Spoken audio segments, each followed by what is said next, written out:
Bismillahirrahmanirrahim. Assalamualaikum warahmatullahi wabarakatuh. Yang terhormat dan kami muliakan Al-Ustaz Dijawi Harja SPDI, atau juga akrab disapa Senior Bangkat, atau juga kalau di sosial media kadang menuliskan namanya Jahil Merokok, untuk memiliki makna dan filosofi tersendiri sehingga beliau mengangkat dengan nama tersebut.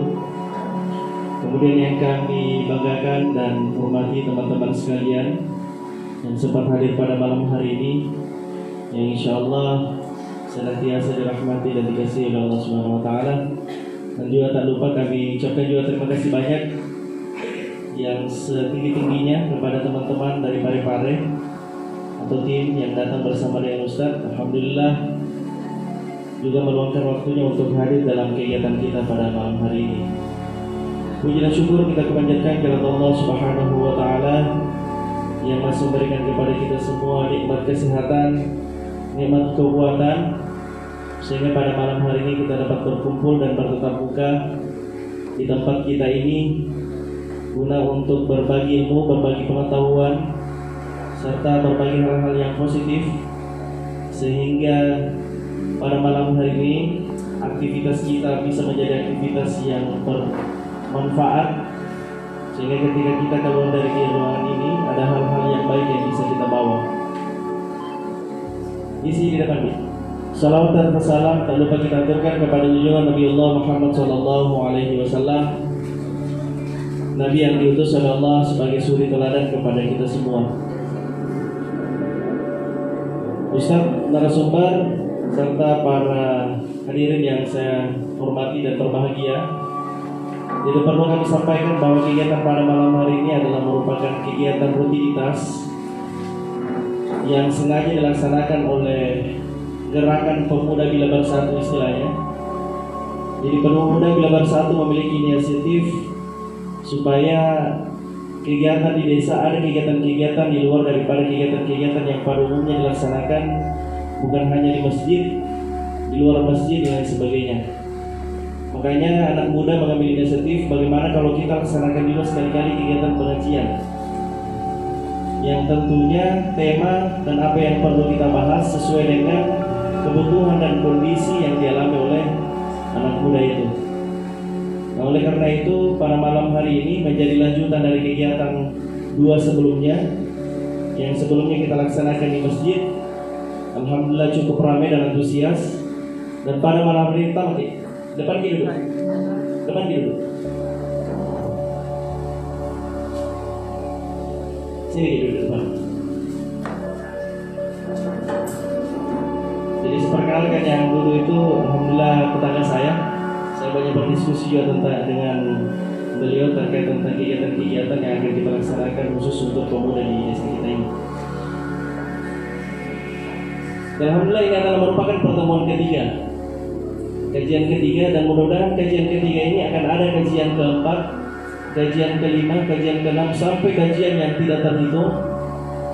Mudah-mudahan bisa kita laksanakan. Dan tentunya yang akan melaksanakan kemudian bukan kami lagi. Jadi kami harapkan kami hanya sebagai pemantik, kami hanya sebatas pemancing, memberikan stimulus kepada diri sekalian.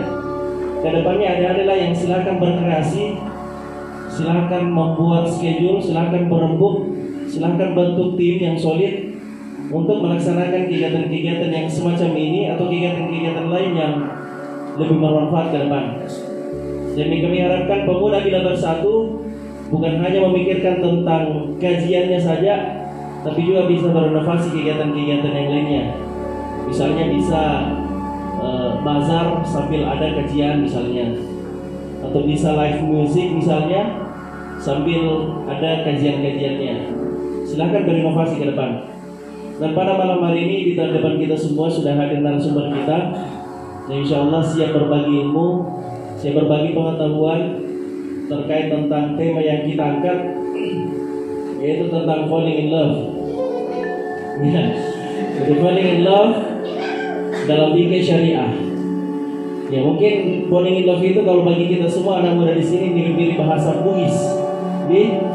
Yang falling in love itu bahasa Bugis, kalau di bahasa Indonesia kan artinya adalah jatuh cinta.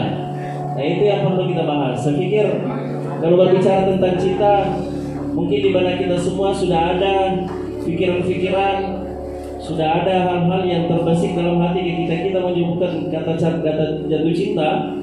Sudah ada yang terpikir, oh inilah yang dimaksud dengan jatuh cinta.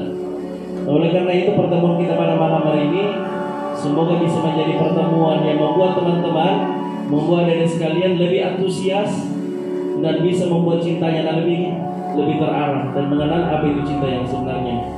Dan saya tidak perlu berpanjang lebar karena mengingat juga waktu. Kalau di sini sudah bisa sampai subuh. Kalau anak-anak di sini, alhamdulillah tamat semua. Iya. Jadi sebelumnya kami perlu bacakan identitas beliau. Nama lengkap beliau Dirja Wiharja SPDI. Nama panggilan Dirja. Tempat tanggal lahir Sengkang 25 Desember 1986. Alamat Pesantren Zubdatul Asrar NU Parepare. Dan alhamdulillah sekarang sudah ada pesantren yang dibentuk di Parepare. Ini adalah pesantren yang baru dan beliau adalah salah satu pendiri. Bagi adik-adik atau ada yang punya keluarga yang ingin melanjutkan pendidikannya di pesantren, di sini salah satu pesantren yang kita bisa rekomendasikan untuk masuk. Kemudian profesi mahasiswa dan juga sebagai pengajar. Jenjang pendidikan SDNI, SD 3 Corawali Sidrap, SMP MTS Rahmatul Asrian Rekang, MA Rahmatul Asrian Rekang, S1-nya YAIN Parepare. Mungkin ada di sini juga mahasiswa YAIN. Pengalaman organisasi, Ketua Libab YAIN Parepare, Ketua Mispala Kosmosentris YAIN Parepare, Ketua BEM YAIN Parepare, Ketua Les Bumi Parepare. Hobi beliau membaca buku, kemudian bermusik, kemudian mendaki gunung. Motto, teruslah belajar, batu nisan kita yang menjadi jasa. Batu nisan kita yang menjadi jasa. Nomor HP beliau silakan dicatat 085 817 735 849. Itulah identitas beliau yang sempat saya bacakan pada malam hari ini. Dan untuk mengisi waktu kepada Ustaz dengan hormat kami persilakan.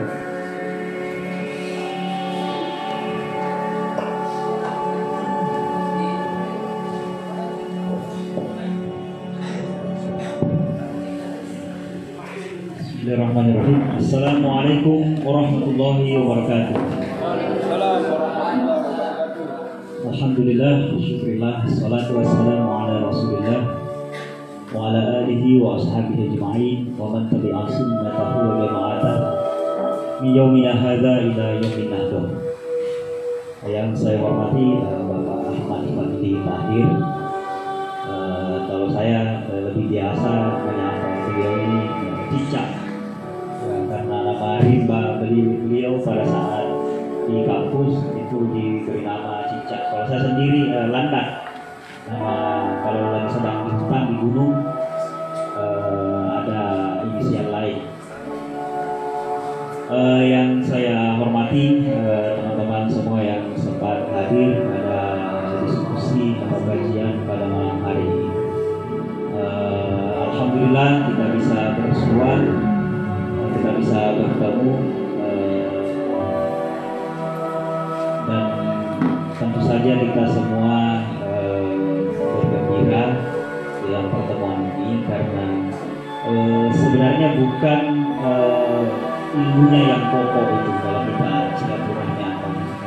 Tapi bagaimana ada kemesraan dalam setiap pertemuan sehingga sedikit demi sedikit kita bisa menghilangkan itu yang namanya kebencian dalam hati kita, iri hati, benci. Semakin seorang sering bertemu dan bermesraan satu sama lain, semakin nanti itu cinta yang akan kita bahas itu akan tumbuh dengan sendirinya di dalam hatinya. Ya. Kalau yang populer itu ada itu yang populer sering didengar itu tak kenal maka tak sayang, ya. Semakin orang sering bertemu, berkenalan, ya, kalau di dalam agama sendiri kan sudah dinasihatkan, ya. Inna ja'alnakum min dzakarin wa untha, inna khalaqnakum Mintakan bangsa wajah pensyukuran wakawali dan dita'arufu. Jadi kita ini manusia diciptakan oleh Tuhan dari laki-laki dan perempuan. Kemudian dari laki-laki dan perempuan ini dibikinlah berbangsa-bangsa, bersuku-suku, beda negara, beda kecamatan, beda desa, dan saling bertemu. Lita'arufu ini bukan hanya sekedar mengenal. Kalau sudah berkenalan, kita sudah saling kenal mengenal. Setelah itu adalah saling menghormati satu sama lain. Setelah itu saling menghargai satu sama lain. Ya. Setelah itu nanti lahir sendiri yang namanya cinta. Kalau kita sudah melalui tahapan lita'arufu yang saya maksud tadi. Sebelum kita masuk ke tema soal cinta, apa sih itu cinta atau jatuh cinta? Apa bahasa bilangnya, bahasa di sini yang jatuh cinta? Bosan pun boleh. Ya, kalau tidak ada ya enggak perlu. Ya. Sebelumnya ya saya kasih dulu pengantar atau mukadimah di dalam memahami Islam atau agama kita. Banyak di antara kita ini belajar agama tapi tidak memahami 3 prinsip utama ajaran agama kita. Jadi ada 3 hal itu yang harus kita miliki, pahami, hayati di dalam menjalankan ajaran agama. Ya, khususnya kita ini anak muda. Jadi anak muda ini sebenarnya kita ini semua harapan bagi keluarga, bagi bangsa, negara dan juga agama. Karena kita sudah tahu bahwa yang tua nanti ini ya pasti akan kembali kepada Tuhan. Siapa yang akan ganti? Di bidang apapun, misalnya di pemerintahan, siapa yang mau ganti nanti kalau sudah tidak ada? Ya, di bidang pendidikan, di bidang ekonomi, di bidang apa saja, kita ini kalau istilah bahasa mahasiswanya iron stock. Kita ini adalah stok bagi masa depan di berbagai bidang. Ya, kalau sekarang kita coba bahas 3 prinsip sebelum kita masuk ke ini, karena kalau tidak kita pahami nih 3 prinsipnya ajaran agama, nanti salah paham ki membaca Quran, salah paham baca hadis, salah paham ki ya dan lain seterusnya. Yang pertama, petunjuk dari Rasulullah SAW di dalam beragama dikatakan bahwa ad-dinu aklun la dina liman la aklala. Agama itu akal. Apa maksudnya? Bahwa ajaran Islam, ajaran yang dibawa oleh Rasulullah SAW ini sangat mendukung yang namanya rasionalitas, sangat mendukung penggunaan akal sehat manusia. La dina liman la aklala. Tidak atau belum bisa dikatakan orang itu beragama Islam kalau dia belum menggunakan salah satu potensi yang diberikan Tuhan, yaitu akalnya. Maka di dalam Al-Quran itu kalau baca di Quran itu banyak sekali itu ayat-ayat yang selalu mengulang-ulang. Afala ta'qilun, apa kamu tidak menggunakan akalmu? Afala tatafakkarun, apa kamu tidak mendayagunakan potensi berpikirmu? Apa kamu tidak berpikir? Di ayat yang lain dikatakan hal yastawil ladzina ya'lamuna wal ladzina la ya'lamun. Apakah sama itu orang yang berilmu dan yang tidak berilmu? Jadi sangat jelas. Nah, ilmu itu, cara untuk memperoleh ilmu itu dengan menggunakan salah satu perangkat instrumen potensi yang sudah diberikan semua manusia punya, yaitu yang namanya akal. Makanya di dalam agama kita ini sangat banyak syariat yang tugasnya, perannya untuk menjaga akal sehat ini supaya tidak sakit atau bahkan nanti tidak mati akal sehat. Kenapa di dalam agama misalnya kita dilarang mengkonsumsi minuman keras dan sejenisnya? Karena kalau orang sudah terbiasa setiap hari mengkonsumsi minuman keras secara berlebihan dan melampaui batas, itu bahkan sudah dibuktikan secara medis bisa merusak saraf-saraf otak manusia. Dikiaskan sama hanya dengan menggunakan atau memakai narkoba. Semua dedikasinya yang sama-sama itu.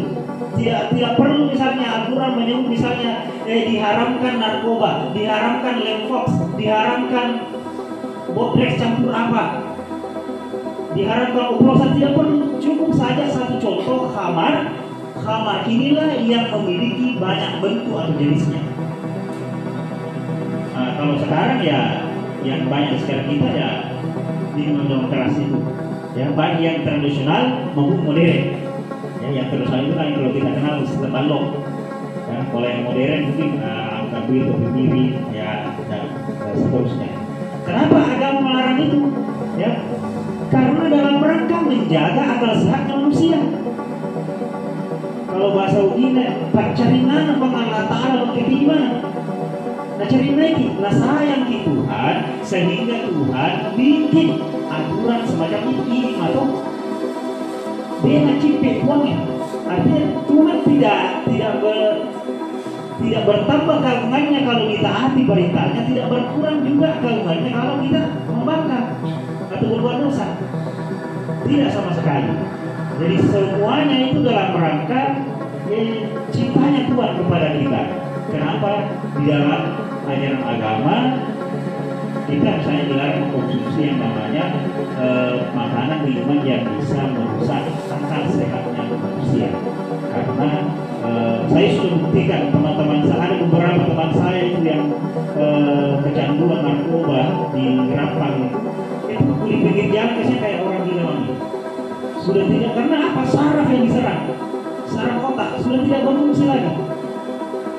Jadi memang itu kayaknya dan yang paling banyak diserang itu anak muda. Banyak sekali di remaja ini. Karena remaja ini kan jiwanya ini pengembara, rasa penasarannya tinggi, selalu mencoba hal-hal baru, walaupun saja dilarang mau dicoba.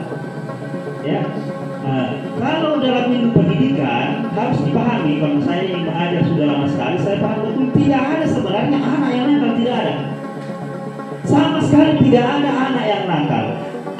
Yang ada itu anak yang tidak dibantu untuk menemukan potensinya.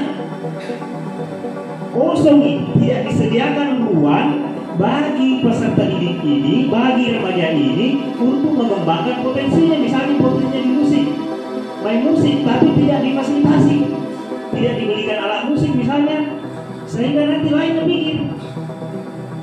Misalnya potensinya di olahraga, futsal, takraw, voli, tapi tidak difasilitasi, tidak ada ruang untuk mengembangkan itu, dan tidak ada yang mau memotivasi, sehingga nanti pikirannya melayang-layang. Karena pikirannya anak muda itu, yang namanya darah muda itu kemana-mana, ya selalu merasa penasaran. Ya. Nah, jadi ini fungsinya akal ini yang pertama harus kita pahami ya. Jadi akal inilah kalau nanti ini akal terus diasah, salah satu cara mengasahnya dia dengan banyak membaca buku, yang kedua dengan banyak berdiskusi, kajian, ya dan lain sebagainya. Banyak cara, ya. Banyak cara untuk mengembangkan potensi intelektual atau rasionalitas kita. Itu yang pertama. Jadi agama Islam itu sangat mencintai yang namanya akal. Ya, karena akal inilah yang bisa membedakan mana baik, mana buruk, mana benar, mana salah. Kalau sudah rusak otaknya, akalnya sudah tidak berfungsi, ini tidak bisa lagi membedakan. Ya, jadi orang gila. Nah, jadi harus kita pahami ya akal. Ya, jadi jaga itu akal sehat. Jangan makan atau minum, mengkonsumsi hal-hal yang bisa merusak itu. Ya, terutama yang akal itu, tapi seluruh anggota tubuh kita harus menjaganya. Yang kedua, prinsip yang kedua yang harus kita pahami dalam agama dikatakan oleh Nabi, inna dina yusru. Agama itu mudah dan memudahkan. Jadi hadirnya agama atau ajaran Islam kita ini justru hadir untuk memberikan kemudahan bagi kita supaya tidak susah hidup. Makanya misalnya kalau disuruh di sholat, kalau tidak bisa berdiri, silakan duduk. tidak bisa duduk, ya berbaring. Berbaring tidak bisa bergerak-gerak tangan tak, isyarat hati saja. Ada lukanya ke kita atau tangan tak yang tidak bisa nanti kena air wudhu. Ada lagi kemudahan, ada rukhsah. Namanya tayamum. Ya. Bersuci dengan debu. Saking banyak kemudahan. Bahkan misalnya kalau kita kaji, misalnya kenapa dalam Islam ini ada namanya sedekah, ada zakat, itu juga dalam rangka memudahkan manusia. Memudahkan dalam hal apa? Supaya mudah nanti kembali kepada Tuhan. Kenapa orang menderita nanti hidupnya kalau sakaratul maut atau di dalam kubur? Ada namanya siksa kubur. Kenapa menderita orang? Karena pada saat mau dicabut nyawanya, dia belum rela, belum ridho, belum ikhlas meninggalkan semua harta bendanya dan keluarganya. Bayangkan bertahun-tahun ini, uang ini, rumah ini, kekayaan, semua ini dikumpul, tiba-tiba mau ditinggalkan, tidak ada sepeser pun yang dibawa. Sehingga terjadilah sakaratul maut. Jadi Islam hadir, kenapa? Ada sedekah, ada zakat, latihan ki kasih orang misalnya harta ta, uang ta, supaya nanti karena sudah terbiasa memberi, nanti kalau mau ditinggalkan semua harta ta ini tidak sakit kepala. Dalam bahasa agama tidak sakaratul maut, menderita sakaratul maut. Ya, enak pulangnya kepada Allah Subhanahu wa taala. Jadi agama itu pasti memudahkan. Ya, pasti mudahkan. Tidak ada ajaran agama yang menyulitkan manusia. Ya, coba cari ajaran agama yang menyulitkan manusia, apa itu? Tidak ada.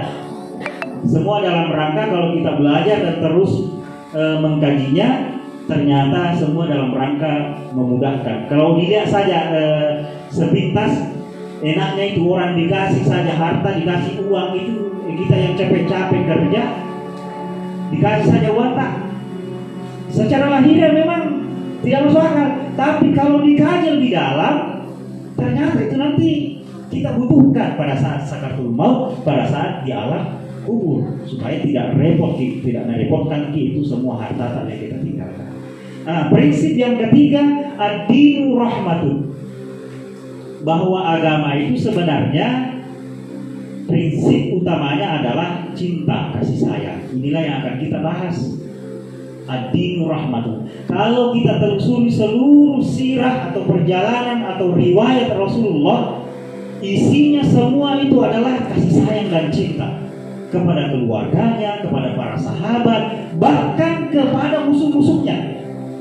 Bahkan kepada musuhnya Rasulullah SAW senantiasa berdiri sayang. Pernah dengar kisahnya Rasulullah yang memberi makan orang Yahudi buta? Selalu dimaki Rasulullah itu. Padahal sementara Rasulullah menyuapi makanan itu orang Yahudi buta. Mana itu Muhammad itu yang mengaku Nabi itu?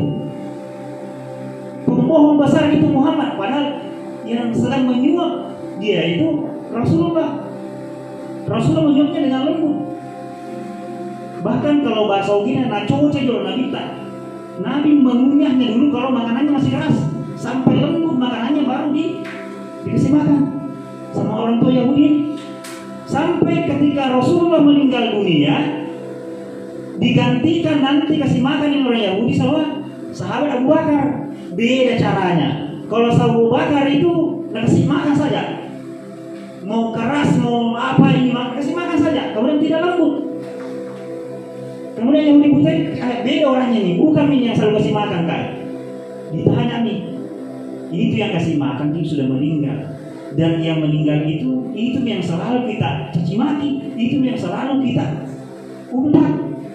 Beliaulah Rasulullah SAW. Maka menangislah Yahudi buta ini dan bersyahadat di hadapan Abu Bakar. Ya. Ini kesayangan Rasulullah pada saat berdakwah di Taif, dilempari batu oleh masyarakat Taif. Datang malaikat, rombongan malaikat, bilang ke Muhammad, kalau bilang maka kasih masuk proposalmu, nanti disposisi oleh Tuhan, saya angkat itu gunung di sana, saya kasih timpakan semua masyarakat Taif, hancur semua masyarakat Taif. Tapi apa kata Nabi? Jangan Jibril. Lalu Nabi hanya berdoa mengangkat tangannya, Allahumma hdi qaumi fa innahum la ya'lamun. ya Allah, hidayahkanlah, berikanlah hidayah kepada masyarakat Taif. Sesungguhnya masyarakat Taif ini belum tahu apa itu Islam. Sampai sekarang semua masyarakat Taif sekarang sudah Islam semua. Jadi ini ya, ad-dinu rahmatu. Jadi Islam mengedepankan yang namanya cinta, mengedepankan kasih sayang bahkan kepada orang yang membenci kita. Itulah yang diteladankan oleh Rasulullah Sallallahu Alaihi Wasallam. Inilah 3 prinsip dasar. Kalau mau memulai belajar agama, 3 ini harus Anda pahami. Banyak orang misalnya ya menggunakan akalnya memang, tapi nanti menyulit-nyulitkan agama. Atau misalnya yang ketiga, ya berdakwah tapi mencaci maki. Banyak itu sekarang di medsos, ustaz-ustaz yang terkenal, yang centang biru semua anunya, followersnya, tapi ucapannya ini menyakiti, isinya caci maki, isinya ujaran kebencian, fitnah dan lain sebagainya. Kenapa? Melupakan prinsip yang ketiga daripada agama ini, ad-dinu rahmatun, bahwa Islam agama ini prinsip utamanya adalah cinta, kasih sayang, welas kasih. Ini 3 kalau mau memperdalam agama supaya nanti tidak tersesat. Banyak sekali saudara-saudara kita yang niatnya bagus, hijrah katanya, tapi mengkafir-kafirkan saudaranya, membid'ah-bid'ahkan saudaranya, mensesat-sesatkan saudaranya sendiri, umat Islam sendiri dikafirkan. Ya, kenapa? Karena itu tadi tidak mengenal dan menghayati ketiga prinsip ini. Jadi miliki dulu itu baru memperdalam yang namanya ilmu agama. Nah, sekarang kita masuk ke cinta. Cindol natai, cindol natape, namanya cinta. Ya, di mana-mana itu kalau membincangkan cinta itu orang selalu bersemangat. Tapi perlu dipahami sebenarnya. Kalau di dalam agama banyak sekali terminologi cinta. Ada kata hubbun atau menjadi mahabbatun, ada kata wudun, wadud. Jadi Tuhan sendiri al-wadud, itu semuanya sifat cintanya. Ya, ada juga ishkun. Kalau puncaknya cinta, ya tidak ada lagi cinta selain Allah, itu disebut oleh kaum sufi, ulama tasawuf, ishkun. Ya, kalau mahabbah ya cinta biasa. Ya, cinta-cinta biasa seperti kita cinta-cinta monyet, cinta-cinta kepada sesama, cinta kepada HP, objek, cinta kepada benda-benda kita, itu bisa dikenal dengan mahabbah. Tapi kalau mau ditelusuri akar katanya, itu ada di dalam Quran, mathalul ladzina yunfikuna amwalahum fi sabilillah kamathali habbatin ambatat sab'a sanabila fi kulli sumbulatin mi'atu habbah. Jadi Allah memberikan pengibaratan, perumpamaan bahwa kalau mau diperumpamakan orang yang menginfakkan, memberi, membagi hartanya, ilmunya, ya, pikirannya, idenya, membagi sesuatu kepada orang lain yang bermanfaat, kamathali habbatin, itu seperti biji, satu biji, ya, kamathali habbatin fi kulli sumbulatin mi'atu habbah. Jadi di setiap nanti biji ini tumbuh nanti ada dahan-dahannya. Di dahan itu nanti ada ratusan biji lagi.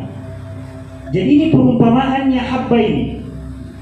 Apa maknanya sebenarnya? Apa maksudnya Tuhan memberikan perumpamaan ini? Bahwa kalau kamu senang, kamu cinta berbagi kepada sesama, berbagi ilmu, berbagi harta, berbagi kebahagiaan, berbagi lucu-lucu, ya, itu ibaratnya berlipat-lipat sebenarnya.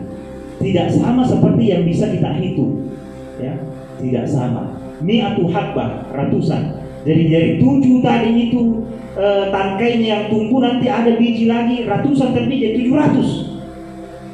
Artinya apa? Bahwa kalau orang sudah berbuat baik didasari dengan cinta dan kasih sayang, itu energinya, pahalanya dari Allah SWT berlipat-lipat, bahkan tidak bisa lagi dihitung. Nah, itu cinta dalam kalau mau ditarik akar katanya dari kata habba sama dengan biji. Nah, makanya biji yang ditanam itu sebenarnya, makanya problem cinta itu sebenarnya apanya yang menjadi masalah cinta sekarang? Karena kenapa orang menderita karena cinta? Karena setiap orang hanya ingin dicintai. Ini problem. Masalah besarnya umat manusia kenapa menderita? Karena hanya ingin dicintai, bukan problem mencintainya. Seandainya semua orang fokus belajar meningkatkan teknik cara mencintainya, itu berkurang orang menderita. Tapi karena dasarnya manusia hanya ingin menerima, tidak mau memberi, ya, makanya ini sebenarnya ini belum cinta. Kalau di dalam kajian agama, dalam Islam, belum dikatakan cinta sebenarnya. Dia sebenarnya adalah hawa nafsu atau ego yang sedang ditopengi cinta. Jadi topeng sepertinya cinta, tapi ketika dibuka topengnya isinya ego. Contoh misalnya, seorang laki-laki katakan cinta kepada cewek, suka sekali tuh cewek. Kenapa baik, kenapa cantik, kenapa baik sekali, kenapa pintar nih, suka sekali. Pokoknya suka sekali tuh cewek. Katakan cinta. Setelah katakan cinta ditolak. Ini dilihat di sini. Masih suka, masih cinta atau tidak? Setelah ditolak, apalagi misalnya kalau dimaki-maki, tidak mau sama kita, jadi mau kata. Masih cinta atau tidak? Di sini tanyakan dirimu. Kalau tidak, berarti itulah yang saya maksud tadi adalah ego atau hawa nafsu yang sedang bertopengkan cinta. Terbuka sendiri topengnya, kelihatan nih aslinya. Ya, kalau dia benar-benar cinta, walaupun ditolak berkali-kali, tetap cinta. Namanya kasih cupuk bola, minta, masya Allah. Kadang misalnya dalam sehari hanya pura-pura naik motor saja, yang penting lihat rumahnya, lihat pagarnya, sudah senang nih, sudah tenang nih. Ya, walaupun misalnya sudah lato atau jadian sama cowok lain, tetap saja cinta. Ini cinta yang begini yang kalau mau merasakan cinta ini pengantar nanti menuju cinta ilahiyah. Kalau sudah bisa begitu, ya, karena kalau yang namanya cinta itu seharusnya kalau ada di sini yang sudah menikah atau lagi mengodok-ngodok atau lagi pacaran, ya, mau mengukur cintanya pasanganmu, ya, gampang sekali. Kalau dia benar-benar mencintaimu, egonya pasti mengecil sedikit demi sedikit. Kalau puncaknya dia sudah benar-benar mencintaimu, dia akan serahkan egonya padamu. Terserah mau ke apa ya hatiku, kita mana. Yang sedang menjalani hubungan tertentu ya, periksa diri kita, cinta model bagaimana yang sedang Anda alami.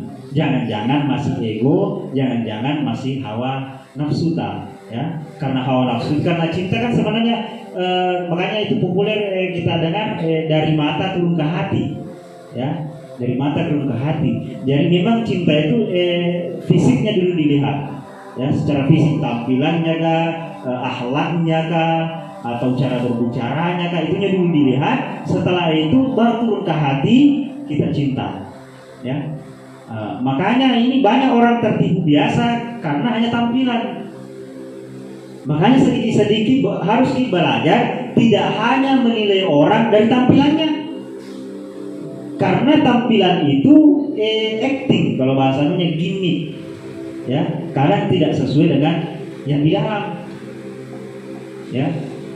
Misalnya sebenarnya dia tidak mampu atau miskin, tapi karena untuk mengesankan odong-odongnya, ya, berusaha nih, apalagi misalnya kau belum bekerja, minta uang nih sama orang tuanya, muka misalnya kerja tugas, muka ini untuk ini, padahal apa misalnya beli baju mahal untuk pergi dating atau apa kayak istilahnya, ya. Jadi itu yang pertama ya, yang harus kita kenali cinta yang selama ini kita lakukan. Kalau mau lihat cinta yang sangat murni, lihat mungkin cintanya seorang ibu kepada anak-anaknya. Tidak ada bayi yang lahir tanpa penderitaan ibunya. Apa itu kalau bukan cinta? Ya, tidak ada. kalau mau belajar cinta, belajar sama orang tua, sama ibu. Ya, ibu itu tidak pernah minta pamrih sama anak-anaknya. Walaupun sekarang mungkin ada beberapa orang tua karena tidak paham gitu, dia eksploitasi anaknya. Misalnya anaknya sudah kerja dimintai. Kalau orang tua kebanyakan itu tidak, ya. Dia hanya melihat bagaimana anaknya senang, bahagia, nyaman, ya. Sudah. Di situ sudah kesenangannya. Di situ sudah bahagianya seorang tua.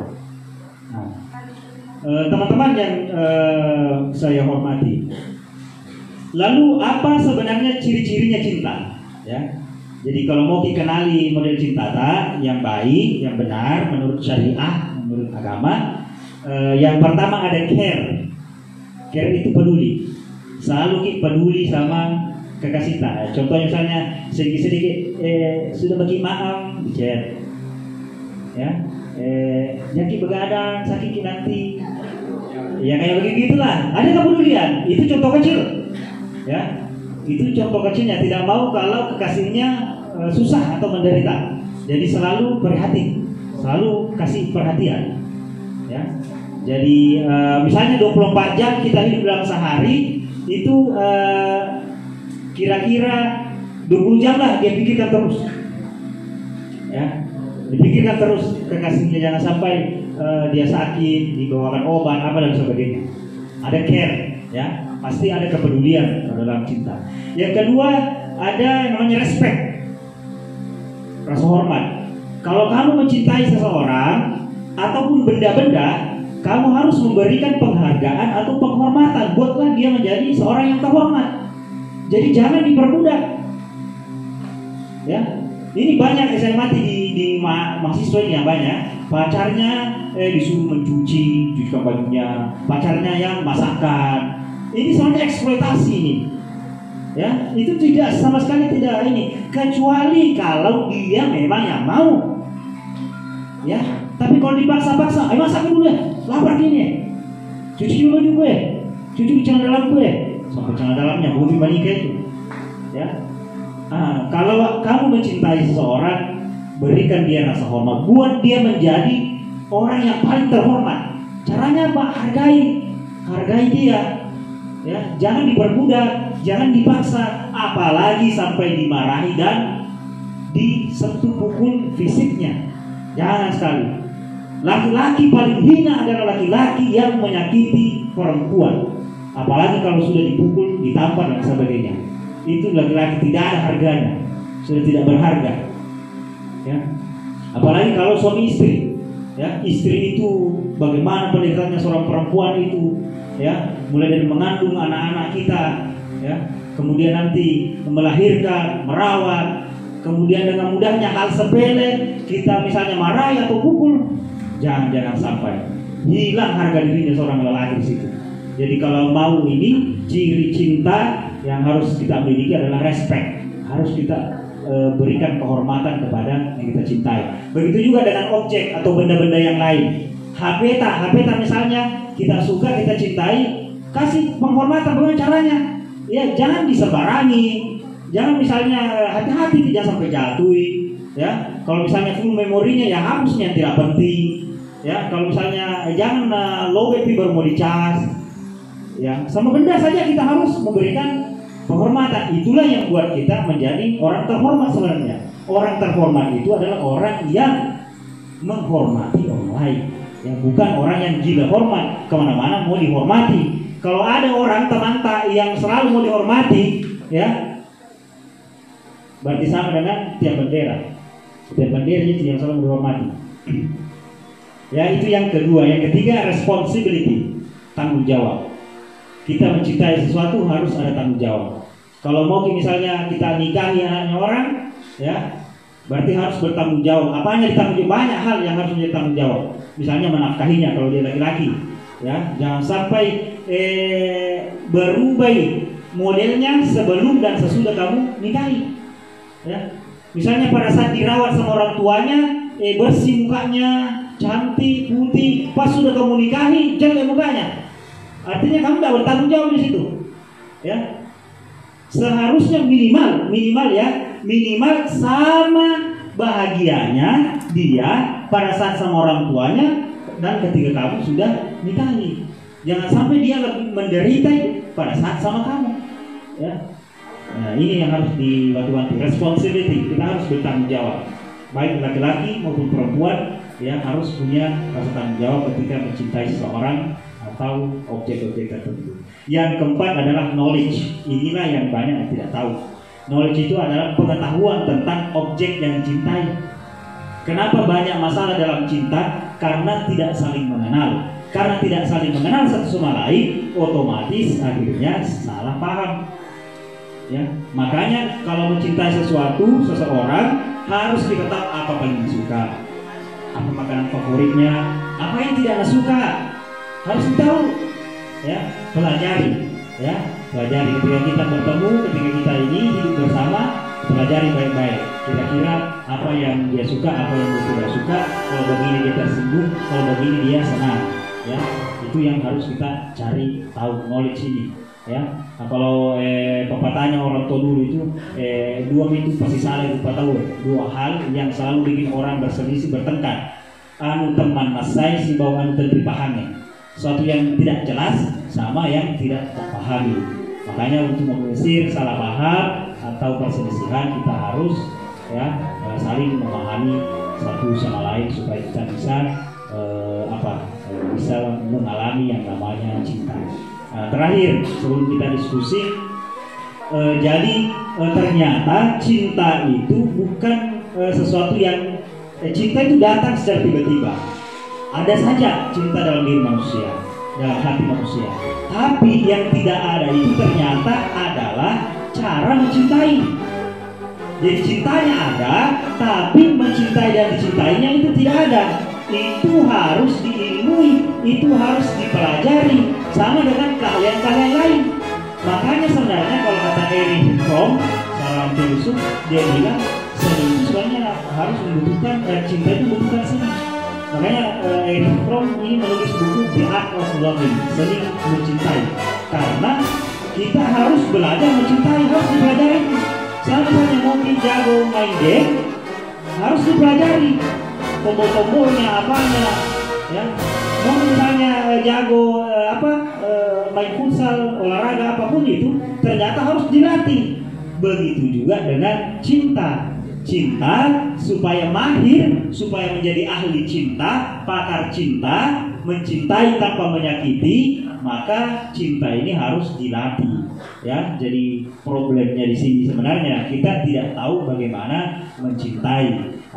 Caranya tadi itu bagaimana mewujudkan prinsip-prinsip atau ciri-ciri dari cinta. Ada care, ya, kepedulian. Yang kedua apa tadi? Respect, ya, rasa hormat. Yang ketiga, responsibility, tanggung jawab. Yang keempat, knowledge, ya, harus ada pengetahuan tentang objek yang kita cintai. Saya pikir itu ya sebagai pemantik atau mukadimah buat diskusi kita pada malam hari ini. Mudah-mudahan ada yang teman-teman di sini yang bisa menambahkan atau kalau ada yang mau mengkritik ya silahkan. Kita terbuka, kita mau belajar bersama di sini supaya kesadaran kita bisa bertambah, kemudian nanti ilmunya kalau berkah nanti bisa dipakai dalam kehidupan sehari-hari. Saya kembalikan kepada Bapak Moderator.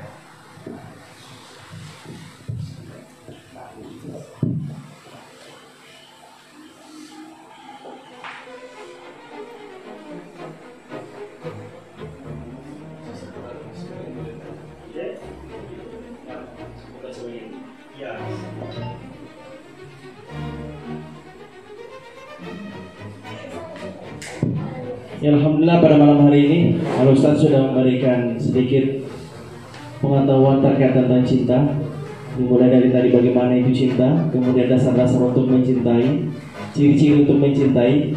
Jadi memang kehadiran beliau pada malam hari ini adalah sebagai pemantik bagi kita semua, memberikan pengantar, memberikan stimulus kepada kita semua untuk mempelajari terkait tentang cinta. Dan memang harapan kita semua yang hadir pada malam hari ini bisa nanti mengungkapkan ekspresi-ekspresinya, mengungkapkan pendapat-pendapatnya, ide-idenya, supaya pada malam hari ini ada ilmu-ilmu dan pengetahuan-pengetahuan yang lebih baru lagi yang bisa kita dapatkan terkait tentang cinta. Alhamdulillah narasumber kita pada malam hari ini siap berdiskusi tentang itu. Assalamualaikum warahmatullahi wabarakatuh. Terima kasih atas kesempatannya. Langsung saja untuk mencoba. Begini Pak, saya ingin bertanya, apa sih perbedaannya cinta dan sayang? Kemudian kalau bisa, tolong jelaskan apa itu cinta, apa itu sayang secara langsung, bukan dengan contoh. Kalau bisa. Terima kasih.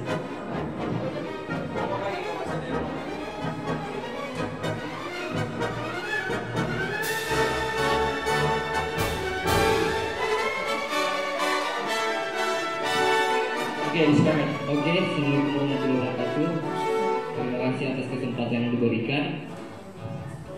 Ini saya ingin bertanya, apakah cinta itu datang dengan sendirinya, ataukah ada yang menyebabkan sehingga timbulnya sebuah cinta?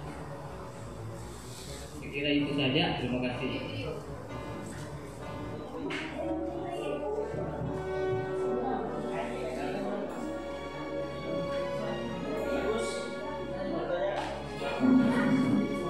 Masih ada?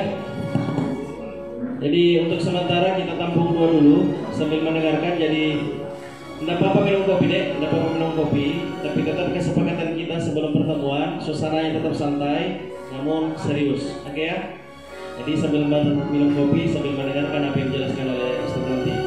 Jadi pertanyaan pertama dari saudara Nur Asmizan, apa sih perbedaan antara cinta dan sayang? Dan bagaimana bukti konkretnya bahwa ini yang dikatakan cinta dan yang dikatakan sayang? Betul ya? Begitu loh.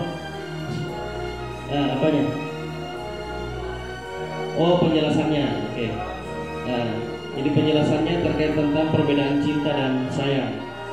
Kemudian dari Muhammad Syakur ST, apakah cinta timbul sendiri ataukah ada sebabnya sehingga itu cinta itu bisa timbul? Pada Ustaz dan Muhammadi, silakan.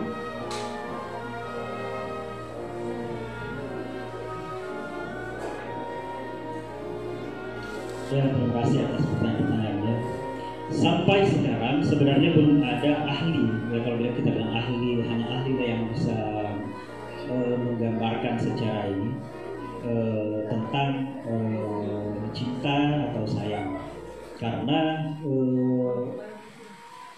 kenapa tidak ada yang bisa menjelaskan? Karena ini adalah sesuatu yang sangat dalam dan tidak bisa didefinisikan dengan kata-kata.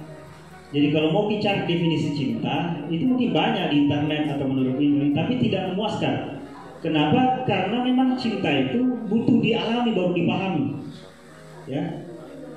Kalau mau bukti konkretnya, saya duduk di sini saja, tidak mencaci Anda, tidak memaki Anda, tidak ada niat jahat saya kepada Anda.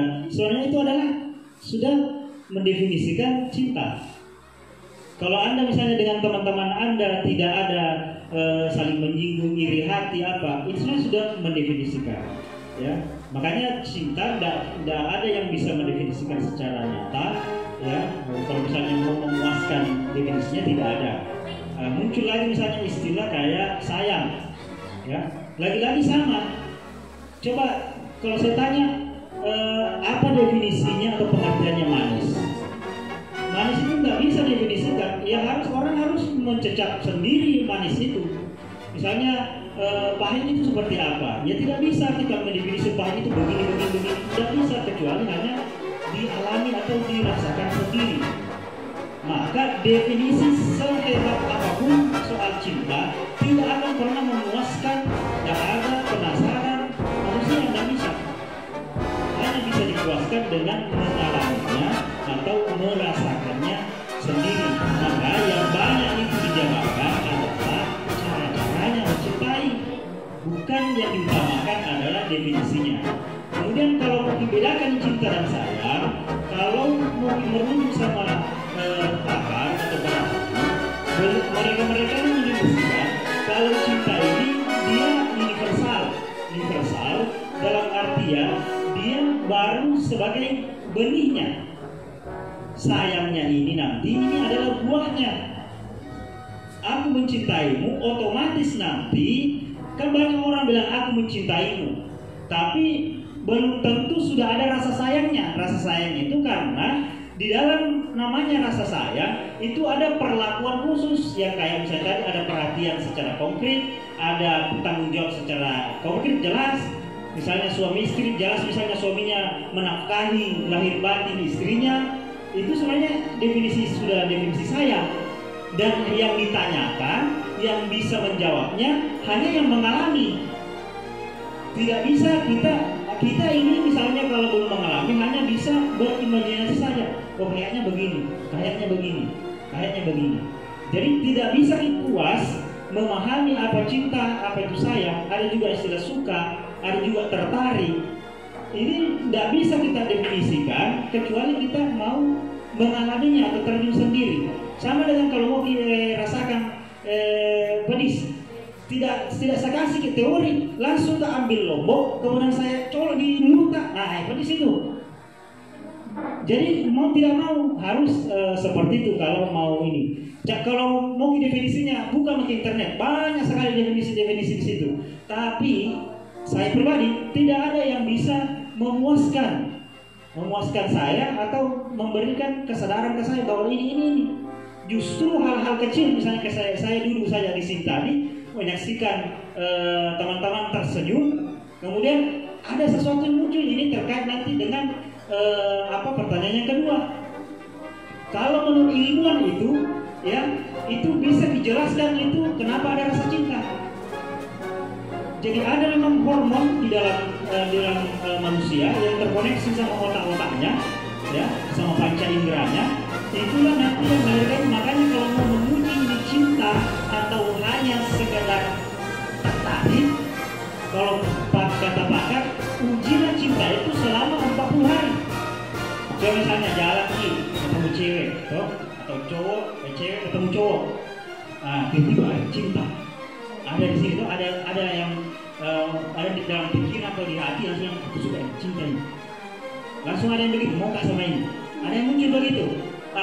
Kalau kata pakar, kalau mau menguji itu, jangan-jangan itu hanya hormonmu yang sedang bekerja, ya ujilah selama 40 hari. Ketemu sama cewek lain, ketemu sama orang lain, apakah masih sama perasaanmu, pandanganmu pada saat ketemu dia dengan ketemu orang lain nanti? Kalau jatuh cinta lagi sama orang lain, berarti yang tadi itu hormonmu. Ada hormon dalam diri manusia, ya, yang ketika dia aktif gara-gara melihat atau mendengar melalui mata, melalui telinga, ya, kemudian ada perasaan suka, senang, tertarik, yang kemudian kita sebut cinta, cinta sama ini. Cobalah ujilah selama 40 hari, masih bertahan gak, masih sama gak rasanya. Kalau misalnya baru satu menit misalnya ketemu cewek, menit selanjutnya ketemu lagi cewek lain, ada juga perasaan begitu, itu namanya hormon. Semua orang punya begitu hormon, ya, hormonnya. Makanya kalau cewek kejar-kejar aja, coba kejar-kejar, dikasih waktu 40 hari dulu. Kalau masih suka, ya kalau masih betul-betul dia cinta itu, dia akan bertahan gitu. Tidak akan nolong orang lain. Ya. Nah ini kata pakar ini, bukan saya, yang meneliti hormon cinta. Ya. Jadi ada memang hormon di situ. Ya kalau kita uji apakah itu di dalam diri kita atau jangan-jangan hanya hormon yang sedang bereaksi, ya caranya demikian. Ya. Saya pikir seperti itu ya. Kalau mungkin ada teman-teman yang lain, kalau yang punya pengalaman lain, bagaimana mendefinisikan cinta. Ada seorang penyair sufi yang mendefinisikan cintanya. Dia katakan di dalam dunia, kulilakul fakulli, wahai segala dari segalaku, bersatulah denganku. Fa'ilam takun kamanli, kalau engkau tidak bersamaku, tidak menyatu denganku, tidak melebur denganku, saya ini tidak ada, saya ini bukan siapa-siapa lagi, lebih baik saya mati. Nah ini caranya dia mendefinisikan. Jadi bukan didefinisikan cinta, bukan kayak cinta adalah ketika ada hormon yang sedang bereaksi di dalam diri manusia, yang berinteraksi dengan otak manusia, kemudian syarat-syaratnya nanti yang akan menimbulkan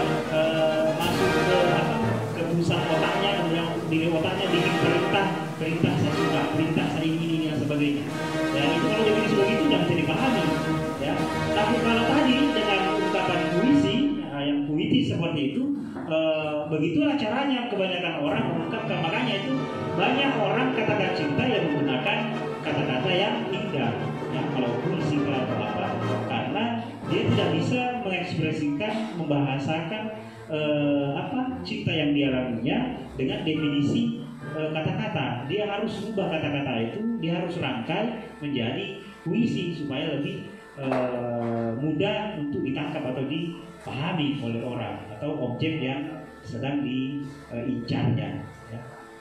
Saya pikir seperti itu. Mungkin ada yang mau menambahkan, saya kembalikan ke moderator. Bagaimana penanya?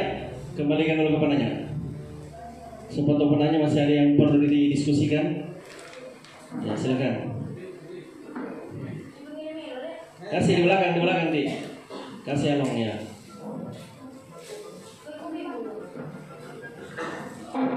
Jadi kembali saya ingatkan, suasananya santai tapi tetap mendengar.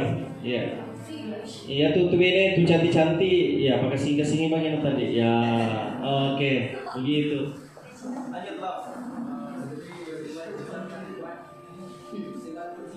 Jadi saya ucapkan banyak terima kasih Mana sebenarnya ini adalah jawaban yang saya harapkan dari pertanyaan yang menyinggung tadi. Dari pertanyaan tadi, jadi saya cuma bisa, ya, terima kasih banyak. Oh, berarti puas. Kalau Syakur, bagaimana? Sudah terjawab tadi? Belum terjawab ya? Masih butuh penjelasan? Oh iya. Kira-kira apa tanggapan tak dari apa yang disampaikan tadi Ustaz? Jadi kita diskusi saja ini supaya lebih mengalir, supaya lebih hidup diskusi kita. Ya bagusnya ada timbal balik dari kita pada saat ada pertanyaan.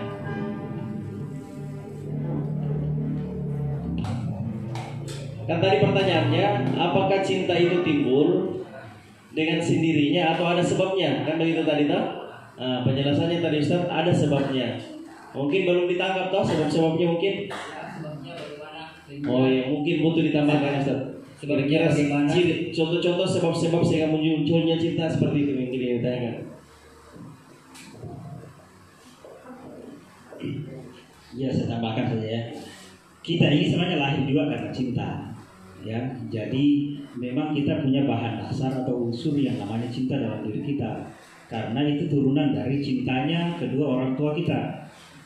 Makanya sebenarnya orang berkeluarga itu harus hati-hati. Ketika bikin anak lah bahasanya, itu harus hati-hati. Kalau pakai hawa nafsu saja, tidak ada cinta di dalamnya, itu nanti tidak ada unsur cinta yang turun ke anaknya. Makanya anaknya nanti ini berpengaruh, ya, mudah atau susah mencintai, ya. Maka perlu memang kita pahami, ya, sebabnya. Tapi begini, kita ini tidak boleh menilai cinta itu dari tampilannya. Karena misalnya kayak orang memancing, apakah orang yang suka mancing itu mencintai ikan? Coba dikasih umpan misalnya kayak cacing apa, ya. Kemudian nanti ketika sudah dapat ikannya, ternyata dimasak, dibakar, dimakan, ya. Jangan sampai ada orang yang baik sama kita, tuh kata-katanya sopan, apa dan sebagainya, ternyata ada udang di balik batunya. Jadi cinta tidak boleh ini. Kayak misalnya orang tua kita nalarang kita hujan-hujan, namarahi, bahkan ada yang pukul kita. Kalau kita tidak paham, pasti marah emosi sama orang tua tak? Tidak suka, tidak cinta nih orang tua, susah pukul kak. Nalarang kayak, padahal larangannya itu adalah demi kebaikan tak. Dasarnya adalah karena cinta sama kita. Kalau mau hujan-hujan, sakit nanti, maksudnya begitu. Jadi tidak selamanya harus diukur cinta itu, ya, dengan misalnya kalau baik dia. Karena kita bisa bilang cinta itu memang harus dialami baru kita betul-betul paham, ya. Jadi ada cinta, kalau membicarakan cinta yang sejati, setiap orang punya itu. Setiap orang punya itu. Karena kita diciptakan oleh Tuhan yang Maha Cinta, kita lahir dari kedua orang tua yang saling mencintai, pasti kita punya unsur cinta itu. Tapi tadi yang saya kemukakan, mari kita periksa yang kita alami ini apa benar-benar cinta atau hanya momen-momen biasa saja, hanya hormon yang sedang bereaksi, seperti yang dikatakan oleh para pakar. Kalau mau cari sebabnya, kalau orang yang sudah mencintai tanpa pemberi, ya hanya ingin memberi, yang saya maksud tadi adalah rela memberikan egonya untuk kekasihnya, ya, seperti cintanya orang tua kepada anaknya. Cinta inilah yang murni dari Tuhan. Tapi kalau dia hanya momen-momen datang, hari ini cinta, besok tidak, besoknya cinta lagi, besoknya tidak lagi, ya harus kita periksa. Jangan-jangan yang kita bilang cinta itu hanya adalah hawa nafsu kita, ego kita. Apalagi kalau kita mencintai sesuatu, ya tidak care, tidak responsibel, dan tidak mau tahu bagaimana apa yang disukai, apa yang disenangi oleh kekasih kita. Jadi kalau persoalan sebabnya, ya ada cinta yang datang begitu saja karena itu memang anugerah dalam diri kita, memang ada unsur itu. Ada juga yang hanya karena hormon, yang hanya karena pikiran. Kalau bahasanya pikiran tadi, ya pikiran tadi itu yang bilang cantik ini, baik ini. Tapi nanti kalau lakto maki, kita lihat semua aslinya, ternyata panjang bulu keteknya, ternyata tukang kentut balik, cantik saya tukang kentut. Apakah masih bertahan rasa cinta yang kemarin itu? Ini yang saya maksud, yang harus kita ini. Karena kebanyakan yang menyebabkan cinta kita ini hanya pikiran. Pikiran takji yang bilang cinta. Karena pikiran sumber pengetahuannya pikiran itu dari mana? Dari mata, panca indera. Mata tak lihat begini bentuknya, wah cantik ini kusuka, ganteng ini kusuka, akhirnya cinta. Pikiran bilang kamu harus cinta ini, kamu harus jadian sama ini. Jangan-jangan pikiran tadi, pikiran itu berlalu-lalang, berubah-ubah itu yang namanya pikiran. Apalagi kalau sudah ketemu hakikatnya atau aslinya. Sama yang misalnya kalau misalnya baru jadian itu kan jaiman orang. Tidak mau kelihatan aslinya, tidak mau kelihatan buruknya di depan kekasihnya. Di situ sebenarnya diuji cinta, apa murni cinta atau hanya hormon. Kalau muncul semua misalnya buruknya, kekurangannya, kemudian nanti kita berubah, mau berpaling, mau cari yang lain. Nah inilah cinta yang harus kita wanti-wanti. Ini cinta yang harus kita hindari. Bahaya, karena kehidupan ini menyediakan sesuatu yang tidak pernah sempurna. Tidak ada satupun orang yang sempurna. Cari pasangan cowok atau cewek yang sempurna dengan ini, tidak ada.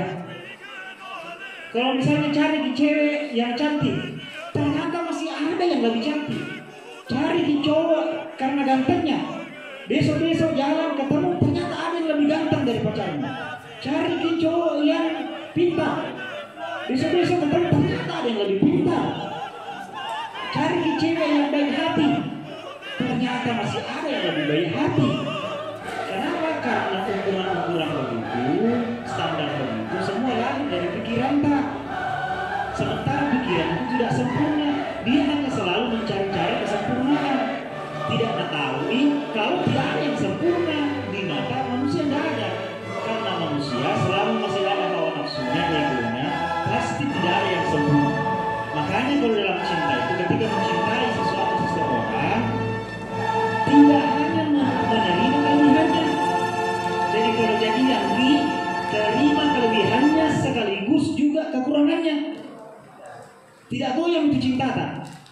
Tapi kapan kalau hanya kelebihannya yang membuat kita tertarik, yang membuat kita suka, besok-besok pasti berubah kita. Pasti berubah kita. Ini yang harus dimiliki. Sebenarnya ilmu cinta ini harus dikuliahkan atau diajarkan di level manapun. Karena pakai nanti orang sampai tua sampai mati. Dipakai nanti berkeluarga. Kenapa banyak yang cerai, nikah cerai? Iya karena tidak mengalami cinta, tidak memahami cinta. Dia hanya mencintai karena ada karenanya, karena kelebihannya. Ketika dihadapkan sama kekurangannya, cintanya berkurang, bahkan ada yang hilang, ganti yang lain. Ini fenomenanya manusia ini begini. Ini yang banyak kasih putus, misal kalau pacaran putus nyambung, atau cari yang lain, ini sih masalahnya. Karena itu tadi selalu senang membanding-bandingkan pasangannya dengan orang lain. Coba kalau pikir kita bilang, pacarku lah yang tercantik, pacarku lah yang terbaik, pacarku lah yang termanis. Yang lain cuma catatan kakinya nih. Yang lain cuma ya kebetulan nih. Tapi intinya pacarku lah. Kalau semua orang begini caranya memahami, memperlakukan orang, ya, tidak ada yang dibilang ini, tidak ada yang bilang kalau misalnya pernikahan ya kalau macam tanya misalnya datang di KUA berapa kasus perceraian di sini per tahun berapa, banyak sekali. Problemnya apa? Ini tidak memahami ini. Hanya mau mencintai kelebihannya pasangannya, kebaikannya pasangannya. Kalau muncul di keburukannya, muncul di kekurangannya, berhenti. Ini bahaya, ya, bahaya. Ini semua harus dimiliki, semua dipahami semua orang ini. Ya, apapun itu, ya, berguru juga begitu. Ada guru tak misalnya ngajar gitu. Harapan tak misalnya guru tak ini pintar sekali bisa mengajarkan begini-begini, ternyata tidak bisa. Ya. Akhirnya berkurang nih rasa hormat tak sama guru tak. Ini bahayanya ini. Ya. Orang tua tak misalnya, orang tua tak biasa ini banyak terjadi di remaja ini, di anak-anak ini.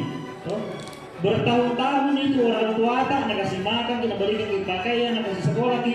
Satu hari saja namarahi ki, itu dendam tak itu bisa bertahun-tahun.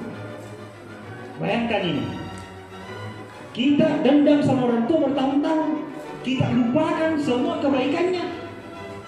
Kenapa? Karena tadi kita hanya mau yang baik-baik saja. Kita mau yang enak-enak saja. Tidak mau dipaham sesuatu kebalikannya daripada itu. Kita harus memahami bahwa pasangan kita, orang tua kita adalah manusia.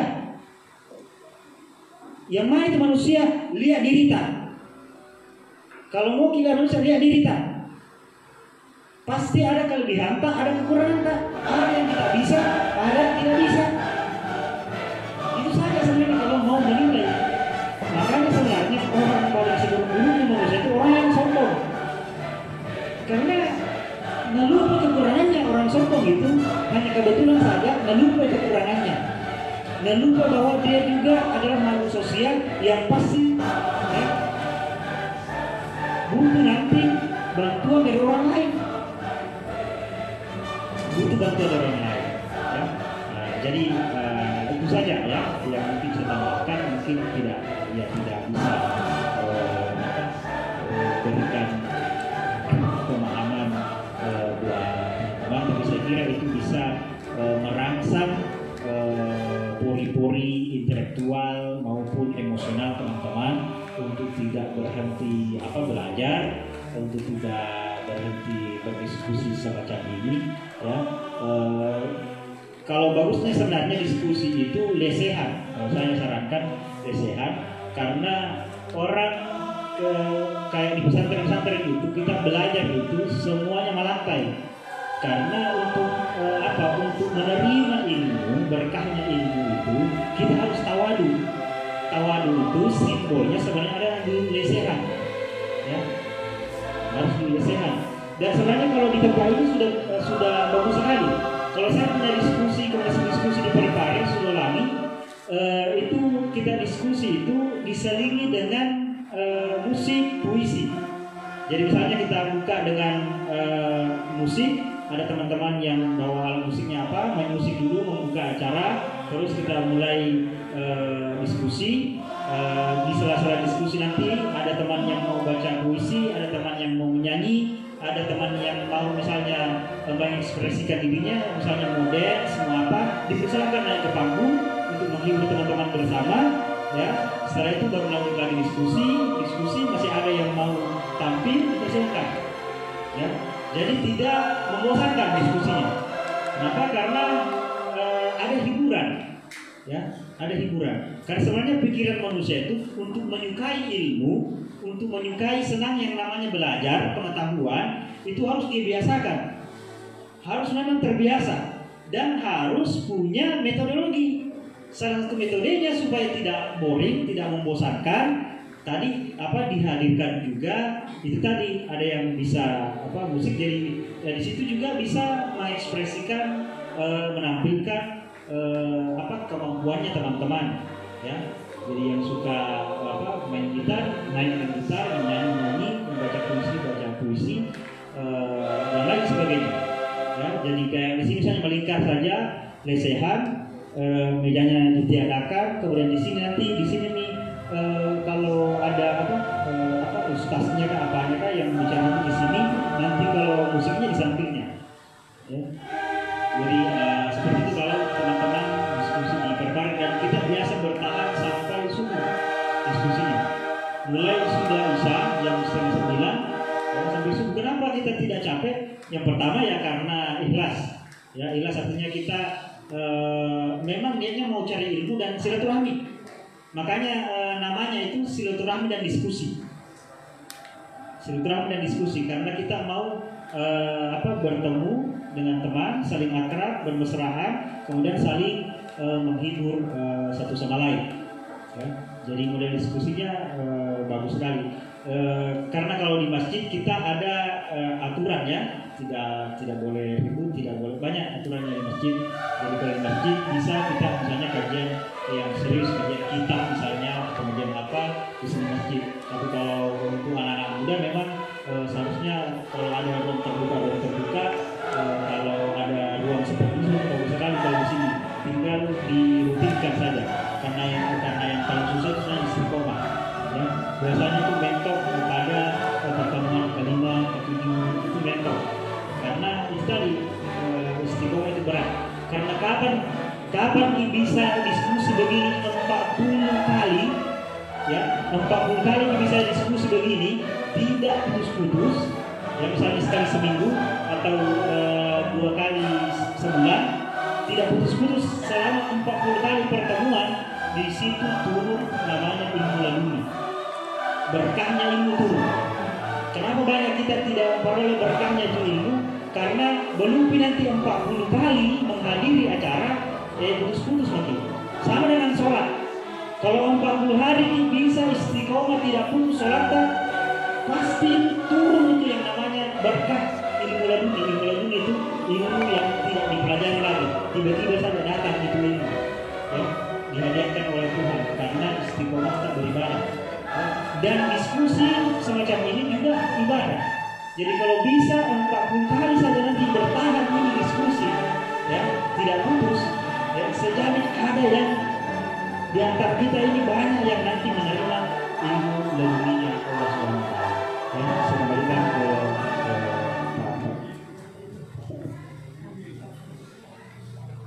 ya, langsung saja sesi terakhir sebelum kita istirahat. Iya, masih ada?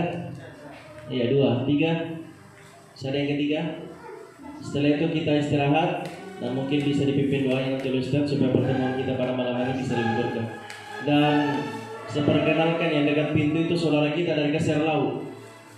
Jadi luar biasa sebenarnya beliau. Jadi waktu beliau mendengarkan informasi bahwa ada kegiatan seperti ini, beliau sudah mengilaskan atau sudah meniatkan untuk hadir dalam kegiatan kita seperti ini. Jadi saya sebenarnya sedikit malu, karena semangat adik kita dari Kasir Laut ini lebih besar. Ya mungkin mirip-mirip lah, tapi saya harapkan juga semangat teman-teman juga bisa seperti mereka. Karena mereka hadir di sini dari Kasir Laut. Tahu juga Kasir Laut tuh? Untuk pulang nanti ini ya luar biasa perjalanan beliau. Jadi Kasir Laut itu perbatasan mereka, dekat dari letak.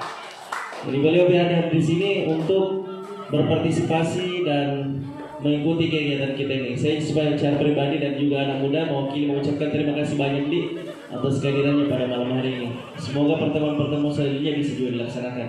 Dan juga mungkin kedepannya kami lah yang ke sana. Nah, mungkin dari Kasarlo juga bisa melaksanakan kegiatan seperti ini dengan mungkin metode, cara, dan narasumber yang berbeda. Insya Allah kami juga siap hadir. Yang penting ada undangannya, ada kegiatannya, dan tentu dan waktunya. Oke, silakan. Mata di mic-nya satu. Iya, silakan. Nanti kedua Ibnu Khomeini.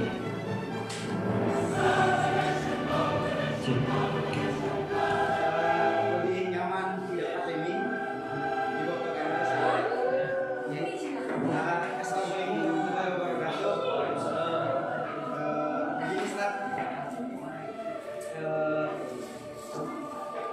yang apa namanya?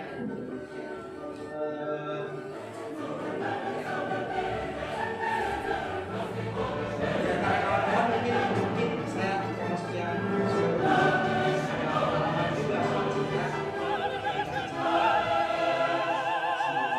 Namun apabila ini kata tema biasa.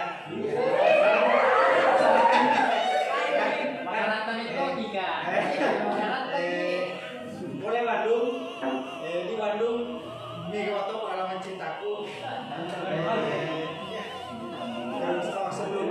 Sebelumnya saya senang sekali berkumpul, bergaul dengan anak-anak muda di Bandung juga, usia-usia SMP, usia-usia SMA saya bergaul sama mereka, terus berkegiatan dengan mereka.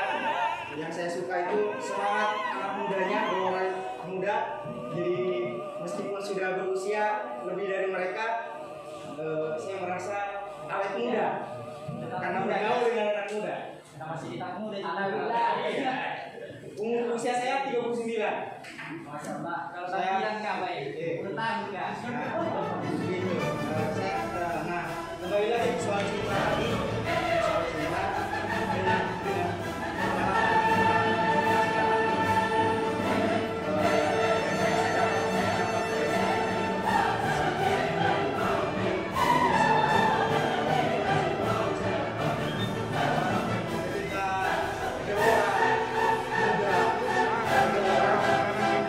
I, Johnson Joe Kennedy, solemnly swear that I will faithfully execute the office of President of the United States of America,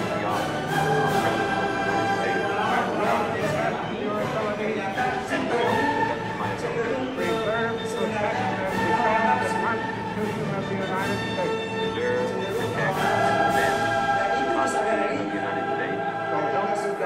So help me God. mencari istri.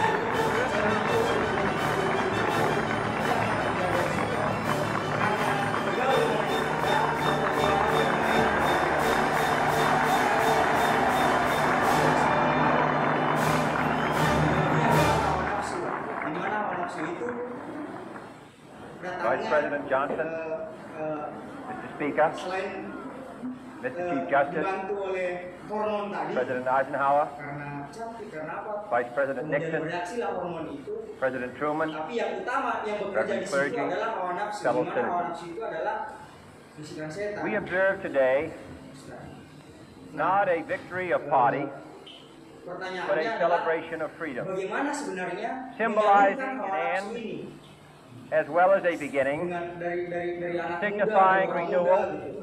Dan as well kemana as harus change. dialihkan sebenarnya? For I have Diseluruhkan sworn ke before orang you ini. and Hormon ini Almighty harus God diseluruhkan ke arah mana? the same Demikian, solemn oath Ustaz. our Terus, forebears mudah-mudahan prescribed perkenalkan nama saya Nana. nearly a century and 3/4 ago. Mana kabeh pakaian The world is very different now. A man holds in his mortal hand the power to abolish Insyaallah all forms of human poverty saya juga bakal cari and ilmu all kalian forms of human life. anak-anak muda.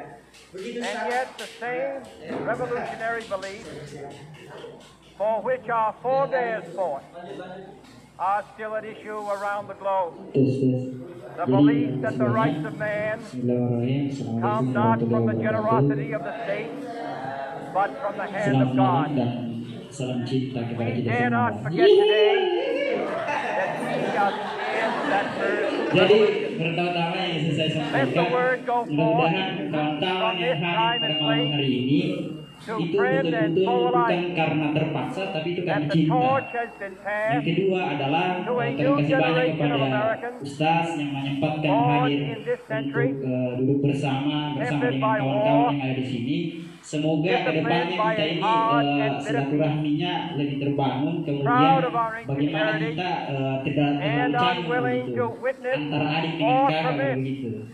Kemudian saya full lanjut ke undoing pertanyaan saya, of karena those Al-Ustaz human tadi rights mengatakan bahwa to which this ada dua nation tadi, has ada always been pandangan committed, mengatakan tadi oleh Al-Ustaz and to bahwa which we jangan are sampai ada committed perselisihan di antara at kita terkait dengan home cinta. and around Jadi the yang saya world. tanyakan, jangan sampai ada perselisihan terkait dalam forum ini terkait dengan cinta. Makanya kita harus bagaimana kita every nation betul-betul know membahas terkait dengan cinta ini. whether it wishes us Jadi pandangan saya well Ustaz or ill, bahwa saya that lebih we shall dominan pay any berpendapat atau berpandangan bahwa bear cinta any itu hanya burden, sebagai alat untuk bagaimana kita any bisa hardship, melakukan di support berbagai any tempat. friend Jadi saya lebih oppose mengarah any bahwa foe bagaimana teman-temannya ke depan to ini assure the lebih survival and the success of liberty. menggunakan cinta itu sebagai alatnya untuk bagaimana meningkatkan kesadaran, kemudian membangkitkan jiwa This much semangatnya we pemuda. pledge and Jadi more. saya lebih ke To arah those dua. old Yang allies pertama adalah ke arah whose pendidikan. cultural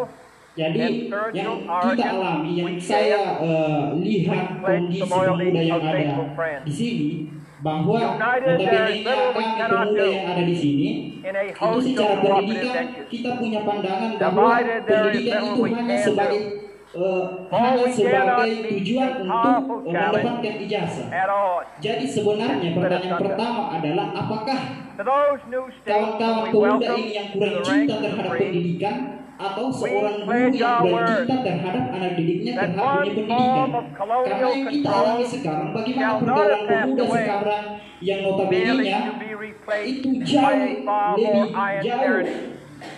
tidak mungkin We kita shall not harapkan always begitu. expect to Itu yang find them pertama. supporting our view, Kemudian yang kedua but we adalah shall terkait dengan always hope ekonomi. to find them Kalau kita berpandangan only bahwa supporting angka their own kemiskinan freedom. atau angka and to remember that in the past, peningkatan ekonomi yang ada di those desa who ini itu sangat foolishly kurang. sought power Kemudian yang saya ingin by tanyakan riding the adalah back of terkait the dengan tiger cinta ini ended sebagai up in alat yang decline. digunakan bahwa bagaimana terkait dengan ini. Bahwa saya melihat bahwa kemiskinan itu apakah itu merupakan To those bahwa people in the huts and ketidakcintaannya villages pemerintah terhadap across the globe rakyatnya, struggling itu to yang break the pertama. bonds of Ataukah mass misery, masyarakat sendiri we pledge our justru best lebih efforts to menyenangi help atau justru them lebih help cinta terhadap themselves keadaan atau kondisi for sosial yang whatever dialami period is required, seperti itu. Karena kenapa? not because the Kita continent melihat is bahwa doing it, saya not tidak ingin because membahas we terkait care bagaimana sebenarnya defisit cinta, but tapi because bagaimana it kita is memanfaatkan right. ini sebagai alat bagaimana If a meningkatkan free kesadaran society kita. Jadi cannot mungkin itu help the Ustaz, many who are mungkin poor, lebih lanjutnya saya it serahkan cannot kepada save the Ustaz. few Terima who kasih. are rich.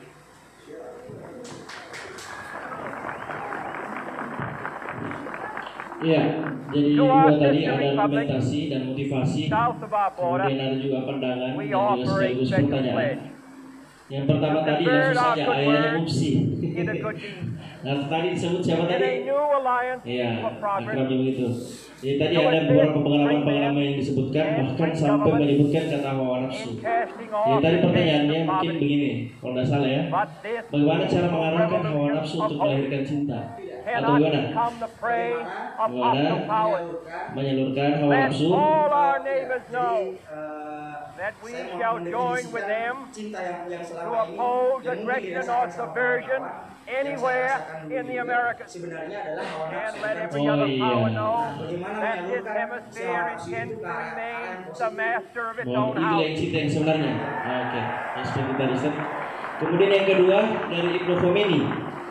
Jadi adik kita ini To that menjelaskan bahwa world cinta itu assembly of bisa sovereign dijadikan alat. states, the United Jadikan Nations, alat untuk meningkatkan kesadaran kepada siapapun untuk in melakukan an apapun age yang where ingin the dilaksanakan. instruments of war Dan ini bisa berkaitan tentang pendidikan, berkaitan tentang ekonomi, berkaitan tentang perhatian pemerintah kepada masyarakat. Dan diharapkan ini cinta to bisa prevent it from becoming berada pada semua merely lini, a forum sehingga for apapun yang invectives, dilaksanakan itu semua atas dasar to cinta. strengthen Begitu ya, its Beliau? shield Ketika of the kita new and the weak, misalnya seorang buruh, and to buruh itu enlarge the melaksanakan area pekerjaan buruhnya in which dengan its dasar rent may cinta. run. Pemerintah bekerja kepada Finally, rakyatnya dengan dasar cinta. those Dan nations begitu banyak yang lain. who would Jadi itu make tadi themselves pertanyaan our dari dua adversaries, orang kita ini. Dan we mungkin offer setelah not a ini, pledge kalau misalnya ada but a yang masih request diskusi, kita tutup nanti. that Dan both sides kita secara bebas saja. begin anew the Kalau quest misalnya for ada yang mau diskusi, ada kopi, ada sanggar. Before the Kalau dark Ustaz misalnya powers tidak, of tidak destruction sibuk, masih siap bersama dengan kita. unleashed by Ya, kita science bisa lanjutkan nanti diskusinya di luar engulf dari forum all ini. humanity Pak Ustaz dengan hormat in dipersilakan. planned or accidental self-destruction. We dare not tempt them with weakness, Pertanyaannya bagus semua. for only when our arms are sufficient Pertama beyond doubt ada tiga can we be tiga certain beyond doubt elemen memang that they will never be employed. yang itulah But yang neither sebagai can alat two great bagaimana and mengaruhi powerful kehidupan groups of nations baik dunia maupun take comfort from our alam present selanjutnya course. tersebut yang share. Both sides overburdened, Pertama kepala, simbolnya by the kepala, cost dada, of modern dan weapons, perut atau both kelana. rightly alarmed Di kepala by the akal, steady spread di of the dada deadly atom, hati nurani, yet both kemudian racing toward us perut atau that uncertain kelana balance of itulah terror hawa nafsu. that stays the hand of mankind Ketiganya in final war. memiliki fungsi So let us atau begin memiliki anew, tugas peran. Ya. remembering on both sides Nah, akal that tugasnya stability bagaimana is not a dia sign of weakness, bisa membedakan and benar, sincerity benar, ini is salah, always ini subject to baik, proof. ini buruk, ini let us indah, never ini tidak negotiate indah. out of Ya. fear, Ini wajar, but ini let tidak us wajar. never fear to Ini negotiate. cukup, ini berlebihan. Itu akal. Akal yang bisa mengontrol. Ya, akal yang tahu Let dan both akal sides explore what yang problems memproduksi unite pikiran us, itulah yang bisa sebenarnya instead memerintah. of belaboring those Nah, problems which divide hati us. tugasnya untuk merasa, Let both sides for the first time menikmati, menghayati. formulate Nah, serious kalau and ke precise bawah proposals itu hawa nafsu. for the Hawa inspection nafsu and ini sebenarnya control of semacam arms, energi. and Jadi bring the tidak absolute ada power orang yang bisa to membunuh hawa destroy nafsunya. other nations Makanya yang under the ada absolute mengendalikan. control of all nations. Makanya Nabi itu menyimbolkan, makanya dikatakan ajari anakmu Let berkuda both memanah sides berenang. seek to Salah invoke satunya berkuda. the wonders of Berkuda bukan science. berarti pakai nyarang. Instead of Kita its cari terror. kuda sekarang, baru kita naik Together let us belajar naik kuda explore bukan. the stars, Itu sangat metaforis. Conquer the Maknanya adalah mengendalikan Eradicate hawa nafsu sebenarnya. Ajari berkuda, kuda itu kalau and liar, encourage the arts to biar conquer. mau dipegang apalagi mau dinaiki Let tidak bisa. both sides Naikin unite nanti naseret in all corners of itu the hawa earth. nafsu. The Ajari command of berkuda Isaiah artinya to ajari undo the dia heavy burden mengendalikan and kuda let hawa the nafsunya. oppressed go free. Jadi orang selalu punya hawa nafsu dan They hawa nafsu declare selama orang masih cooperation. hidup di dunia tidak bisa They hilang push back the jungle of karena memang suspicion. ada tujuannya, ada Let both perannya. sides join in Nah, creating perannya hawa nafsu new itu endeavor, sebagai Not energi a yang new mendorong balance of untuk power, melakukan sesuatu. but a new world of law, Makan misalnya, itu hawa nafsu yang mau makan. and the weak secure. Nanti akal melalui ajaran agama dikasih tahu All tata this caranya will not supaya tidak merusak in the kesehatannya, first 100 days. supaya tadi tidak berlebihan Nor dan will it melampaui be batas. finished in the first Makanya kalau soal 1,000 makanan days. misalnya diatur. Nor in the life Kulu of this mimma fil administration, ardi halalan thayyiban. nor even Kalau perhaps makan in our cari lifetime yang halal on this planet. dan thayyib But let bergizi. us begin. Itu kalau siapa yang menemukan itu, siapa yang mengetahui akal. Kalau hawa nafsu saja yang In your mengikuti, hands, nemakan my semua fellow yang ada di depannya. More than mine, Walaupun sudah kenyang, will makan rest kalau the selama masih ada. final success or failure. Bahkan anunya orang juga makan. Lahirlah yang This namanya country was korupsi, founded, lahirlah yang namanya generation of merusak atau Americans mengganggu orang lain. Kenapa? has been Karena summoned to sudah give testimony akal sudah yang berfungsi to its untuk national mengontrol, loyalty. mengatur, yang The tahu praise baik buruk of benar young salah ini Americans sudah tidak. who answer Sudah the lemah. call to service. Nah, hawa nafsu ini mau diatur. Siapa yang mengatur? Akal, lagi-lagi akal. Makanya Nabi bilang pertegas adil akil la dina illa akal.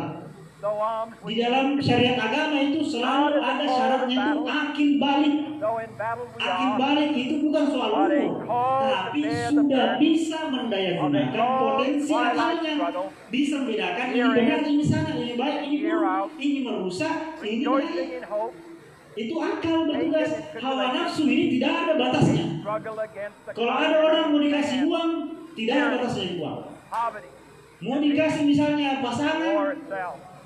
biar berapa? Misalnya laki-laki mau ditanya, kalau mau jujur, di kepalanya itu mau semua menikahi perempuan yang anggap nggak suka, mau semua, tidak ada batasnya memang hawa nafsu. Makanya muncul lagi syariat agama namanya nikah. Nikah itu apa? Membatasi. Kenapa agama membatasi? Karena itu merusak kalau berlebihan. Jadi lagi-lagi agama hadir melalui akal, makanya Quran, hadis, sunnah itu dipahami melalui akal. Kapan ada orang cuma baca Quran tekstual, teksnya saja nggak baca, itu besar kemungkinan sesat. Karena kebanyakan teks Quran itu metaforik dibanding dengan yang jelas. Kayak misalnya apa? Allah duduk di atas arsy. Tuhan duduk. Apa yang Anda bayangkan?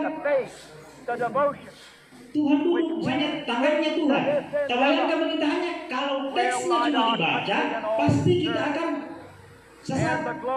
Tapi kalau dipahami ternyata tangannya bermakna kekuasaannya, kerajaannya, apanya, kekuatannya. Ya begitu caranya. Siapa apa yang memahami? Akal. Dan akal harus dilatih memang. Nah, hawa nafsu ini mesinnya. Hawa nafsu kita ini silakan wahai engkau. Jadi coba latih dirimu, wahai kau hawa nafsu, silakan apa maumu. Yang mau makan, ya. Oke, akal cari makan. Ya, makan sediakan makan, ingat jangan berlebihan. Oh, ini halal atau tidak? Oh, ini thayyib atau tidak? Bergizi atau tidak? Ya, banyak itu makanan yang enak sekarang tapi tidak sehat. Ya, akal yang bertugas, jangan dikonsumsi itu bos. Wahai hawa nafsu, jangan mengkonsumsi itu. Memang enak rasanya ini, tapi banyak penyakit yang timbulkan itu nanti. Itu hawa nafsu. Jadi hawa nafsu ini disalurkan, ya aturannya yang mengontrol mengatur adalah akal. Hati nanti yang bagian dada ini, hati inilah yang nanti mengantarkannya ke Tuhan. Karena di hati ini isinya apa hati? Itu tadi yang tidak bisa didefinisikan semua. Cinta, ikhlas, ridho, syukur, sabar, ada semua di hati. Hati yang merasa itu. Ya. Orang makan misalnya, makan kemudian tidak berlebihan karena diatur nih sama akal. Kalau kekenyangan kak sakit perut kak, kalau kekenyangan kak nanti jadi penyakit, nanti tidak semua menjadi energi. Ya, akhirnya saya makan secukupnya. Ya. Nanti hati, apa dia bilang hati? Alhamdulillah, syukur karena sudah makan. Ya. Jadi semuanya akan berinteraksi satu sama lain. Ya. Jadi lagi-lagi itu tadi, ya yang harus kita tegaskan. Bagaimana menjaga akal sehat kita, ya akal sehat kita ini harus betul-betul dijaga. Makanan tak harus dijaga karena satu butir saja nasi haram masuk di dalam tubuh kita itu besar pengaruhnya terhadap fungsi akal. Kenapa orang bisa malas sholat, apa beribadah dan sebagainya? Coba cek makanan tak ada hal yang diharamkan Tuhan kita makan, kemudian menjadi daging, menjadi darah, menjadi tulang, kemudian nanti itu yang malas beribadah karena menjadi badan yang ingkar, dengan sendirinya tidak mau. Jadi harus hati-hati. Jadi kesimpulannya mengenai hawa nafsu ini harus dikontrol pikiran. Jadi harus lebih kuat pikiran daripada hawa nafsu. Ya. Begitupun dalam berkeluarga. Bagi yang sudah berkeluarga, nafsu seksual terhadap pasangan itu hanya ketika di atas ranjang dan ketika pasangannya mau. Tidak di mana-mana. Coba misalnya kalau nafsu tak naik misalnya di beranda rumah tak, mau kerja di situ, ya? Tidak. Makanya dipandang itu sesuai dengan kebutuhan dan proporsionalnya. Jadi nanti pas di atas ranjang dan ketika kita mau dan pasangan kita mau. Jadi tidak semau-maunya. Nanti misalnya lagi di dapur memasak, tiba-tiba naik, ya. Nah itu hawa nafsu itu. Nah cara mengontrolnya itu tadi ada aturan-aturannya, ada hal-hal yang harus kita jaga, ya. Dan inilah yang paling berat dan paling susah bagi manusia. Jadi kalau ada yang kalah sama hawa nafsunya, hampir semua manusia kalah sama hawa nafsunya. ketika Rasulullah pulang dari perang Badar, ya, apa kata Nabi? Roja'na min jihadil asghar ila jihadil akbar. Wahai sahabatku, kita telah kembali dari perang kecil menuju perang besar. Apa kata sahabat kaget? Masih adakah yang lebih besar dari perang Badar? Apa kata? Ada. Perang apa itu? Jihadun nafsi. Berjihad melawan hawa nafsu kita sendiri. Itulah perang sampai mati kita memerangi hawa nafsu. Apa senjata tak? Akal sehat dan hati nurani. Itu yang dipakai berperang untuk mengendalikan, mengontrol ini hawa nafsu tak. Kapan tidak bisa dikontrol, pasti kita selalu ingin bermaksiat, pasti kita ingin selalu berbuat dosa, ya, dan hal-hal yang sia-sia dan merusak bahkan untuk diri kita sendiri, ya. Jadi ketiga komponen ini harus seimbang, harus kita kenali maunya, kenali batasnya, ya. Jadi ilmu yang paling mahal itu adalah ilmu tentang batas. Orang yang memahami ilmu tentang batas, itulah yang disebut orang merdeka, kata agama. Jadi orang merdeka itu bukan bilang, saya bisa seenaknya mau makan ini, mau makan, mau ini. Bukan, orang merdeka itu justru itu orang yang diperbudak oleh hawa nafsunya. Orang yang merdeka dan benar-benar merdeka, orang yang sudah terbebas dari hawa nafsunya, sudah bisa mengendalikan hawa nafsunya. Jadi memang susah itu hawa nafsu itu. Memang harus kita latih. Kalau dalam Islam dengan puasa. Coba misalnya kalau puasa Ki, ya, puasa Ki saja misalnya tidak makan Ki seharian, apakah naik itu libido tak? Lihat Ki cewek seksi naik libido tak? Tidak. Itu cara makanya Nabi bilang kalau belum bisa menikah puasa. Maksudnya itu dengan puasa metode untuk mengendalikan hawa nafsu. Ya, bukan bilang puasa mulai dari makan sahur kemudian maghrib, tidak. Maksudnya puasa tahan diri paling kalau belum bisa. Nah, itu mungkin untuk pertama ya. Yang kedua soal pendidikan ya. Ya, kalau kata siapa, ada seorang filsuf siapa namanya, Aristoteles, dia bilang educating the mind without educating the heart is no education at all. Jadi mendidik pikiran saja tanpa mendidik hati nurani itu sama sekali belum pendidikan. Nah, apa maksudnya? Di dalam hati nurani itulah isinya cinta yang kita sedang bahas ini. Nah, memang kalau kita amati banyak hal yang bisa kita kritik ya. Bedakan kritik dengan sinis. Banyak orang sekarang anti kritik. Padahal kritik itu niatnya bagus dan tujuannya bagus. Kritik itu justru melahirkan banyak ide dan banyak perubahan. Jadi anak muda ini harus paham bahwa kritik itu bagus. Nanti di sini ada yang jadi pemimpin, jadi kepala desa, jadi kepala dusun atau apa. Kalau ada yang kritik bagus itu. Yang tidak bagus itu sinis. Apa itu sinis? Pokoknya jelek saja dengan cerita dan memang hanya karena iri hati sama kita dan dendam sama kita. Bukan hanya untuk perubahan yang baik. Itu sinis, tidak bagus itu. Yang bagus itu adalah kritik. Banyak hal yang bisa kita kritik sebenarnya. Baik di lingkungan kita, masyarakat kita, secara umum negara kita. Banyak, ya. Dan bukan cuma kita saja yang mau mengkritik, ya, mengkritik. Terkait soal pendidikan, soal misalnya memang harus kita pahami atau kita pahamkan kepada generasi kita ini bahwa tidak boleh juga kita bilang ijazah tidak penting, tidak boleh. Gelar tidak penting, tidak boleh.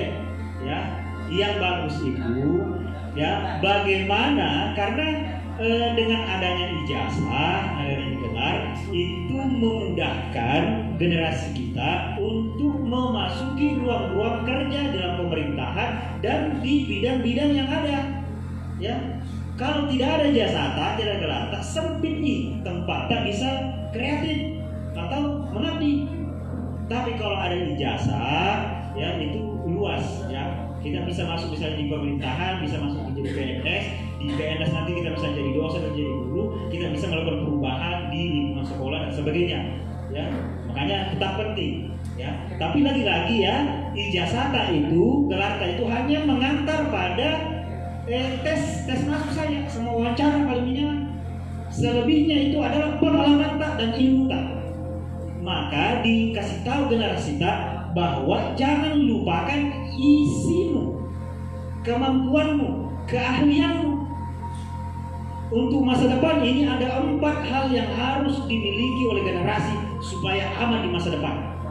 Yang pertama ilmu agama, jelas ilmu akhlak. Dan ada tawar-menawar ini soal akhlak. Ya, biar bagaimana cerdasnya orang kalau tidak berakhlak, suka bohong, mencuri harta orang, sudah nanti habis sendiri dia, tenggelam sendiri. Tidak ada orang, ya satupun orang yang misalnya berkuasa atau apa, tapi dia korupsi, itu hancur dengan sendirinya. Kalau bukan rakyatnya kasih hancur, waktu yang kasih hancur sendiri. Ya, jadi hati-hati. Ya, hati-hati ke soal ini, soal karma-karma buruk apa yang kita lakukan. Yang pertama akhlak ini, ya. Kata Nabi itu akrimu auladakum wa ahsinu adabahu. Ya. Apa kata Nabi? Pesannya Nabi, muliakanlah anak-anakmu termasuk anak didik, murid, ya, generasi muda, wa ahsinu adabahu. Perindah, percantiklah, perbaikilah akhlaknya. Kalau di dalam lontaran dikatakan oleh Neneta bahasa Bugis, tania warang parang ufam manara ku anak tania itu pakai asengan. Nekia ada asipakala biram itu ufam manara ko ufam manara toy lau di bijak. Bukan harta, bukan uang, bukan kekayaan, bukan rumah, bukan tanah, bukan mobil yang sejatinya saya wariskan kepada anak. Bukan juga gelar, bukan nama, bukan jabatan, bukan pangkat. Tapi yang saya wariskan kepadamu sekalian adalah ada asifakal biram, akhlak, saling menghormati, saling menghargai sesama. Ini yang utama, yang harus dimiliki generasi kita kalau mau nanti menghadapi masa depan. Yang kedua apa? Ilmu pengetahuan, termasuk di dalamnya keahlian-keahlian di dalamnya. Ya, keahlian apa? Orang harus ada keahliannya. Jadi di masa depan itu banyak pekerjaan yang akan hilang digantikan oleh mesin dan robot-robot. Jadi sekarang kita harus persiapkan minimal di antara kita nanti ada yang serius belajar tentang programmer, belajar tentang IT, karena itulah yang akan dipakai orang di masa depan. Ya, jadi harus punya keahlian yang kita geluti, dan orang tidak bisa ahli kalau tidak melatih dari kecil. Kenapa Ronaldo bisa jago main bola? Dari kecil bolanya kerja. Siapapun, Pablo Picasso seorang pelukis, dari kecil dia melukis. Siapa musisi yang hebat? Dari kecil dia geluti terus. Jadi kalau ada hobi tak, ada yang kita senangi, olahraga kah, seni kah, IT kah, apapun itu, latih terus dari sekarang. Kalau perlu setiap hari kasih jadwal untuk latihan. Suka ke main bola, dari sekarang latih terus setiap hari. Sampai nanti ahli dengan sendirinya. Orang seperti itu nanti dibutuhkan di masa depan. Orang yang ahli di bidang tertentu. Ya. Orang ahli. Yang ketiga yang harus dimiliki oleh anak muda, ilmu bahasa. Ini harus bahasa Inggris, bahasa Arab minimal. Jangan bilang bahasa Indonesia dengan bahasa daerah tak. Wajib itu. Ya, wajib itu. Nah, bahasa Inggris, bahasa Arab. Jadi nanti di masa depan itu ya semua informasi nanti ini berbahasa Arab, bahasa Inggris. Kalau misalnya ilmu agama kita dalami, mau tidak mau harus tahu bahasa Arab. Mau tidak mau harus bisa baca kitab kuning yang tidak ada barisnya itu. Ya, kalau ilmu agama kita dalami. Ya, kalau Quran terjemahan ini sesakit. Ya, apalagi terjemahan Depak. Ya, harus itu. Jadi ilmu bahasa ini. Yang ketiga, ya, ilmu persiapan melanjutkan kehidupan akhirat. Namanya ilmu qalbu atau ilmu tasawuf. Ya, itu nanti yang harus kita persiapkan kepada generasi-generasi kita untuk menghadapi. Jadi yang bisa saya sampaikan soal bagaimana menjadikan cinta ini sebagai alat ya di dalam meningkatkan pendidikan ini. Sebenarnya kalau dalam agama ini sebenarnya tugasnya salah satu tugasnya masjid sebenarnya. Ada 2 tugasnya masjid yang sekarang barangkali belum terwujud. Yang pertama, mengentaskan kemiskinan. Haram hukumnya membangun masjid besar kalau masih ada di dalam lingkungan masyarakat orang miskin, orang yang tidak makan sehari, orang yang rumahnya bocor-bocor letaknya, haram hukumnya. Tidak boleh dibangun terus masjid, dibongkar lagi, dibangun lagi, dibangun terus. Sementara ada tetangga kelaparan, ada anaknya tidak makan, mau beli popok, beli susu tidak ada, haram hukumnya. Dibantu dulu itu, baru lanjutkan pembangunan masjid. Pertama tugasnya sebenarnya agama itu mengentaskan kemiskinan. Haram hukumnya ada peminta-minta, pengemis lewat depan masjid, tidak boleh ada. Ya, mau disimpan di mana itu dana masjid? Ya, kalau di kota-kota itu sampai puluhan juta, sampai miliaran dananya itu, sementara masih sering saya ada peminta-minta lewat depan masjid. Di mana nurani kita sebagai manusia kalau begitu? Gayanya jika saya bilang itu masjid tak besar, tapi jiwa tak kecil sekali. Ya, jadi yang pertama yang harus dientaskan kemiskinan. Kalau hilang semua ini kemiskinan, ya, karena banyak juga yang salah paham soal kemiskinan. Banyak di antara kita yang selalu merasa kurang mampu, padahal sebenarnya kurang bersyukur. Yang dimaksud tidak mampu itu kalau tidak ada kesediaan makan atau tidak ada tempatnya bernaung, itu namanya orang miskin. Ya. Dari kita sebenarnya kalau masyarakat Sulawesi Selatan pada umumnya orang mampu semua di gengsi tadi, keinginan tadi yang biasa berlebihan karena melihat kita tetangga, melihat misalnya di televisi artis, itu yang membuat kita mau tahu ikut-ikutan. Padahal sebenarnya kita ini hanya cukup semua di kita. Ya. Jadi yang kedua setelah kemiskinan dientaskan, ya, adalah kebodohan lagi. Nah, termasuk nih kajian-kajian yang diadakan begini adalah dalam rangka mengentaskan kebodohan. Ya. Jadi yang pertama kemiskinan, kalau kemiskinan sudah beres, kebodohan lagi, kebodohan masyarakat yang harus diini. Karena yang kasih bertengkar orang itu yang paling banyak itu karena kebodohan, karena tadi saya bilang ketidaktahuan dan ketidakjelasan informasi. Apalagi kalau informasinya hanya lewat internet, Facebook, banyak hoax, banyak berita bohong di sana.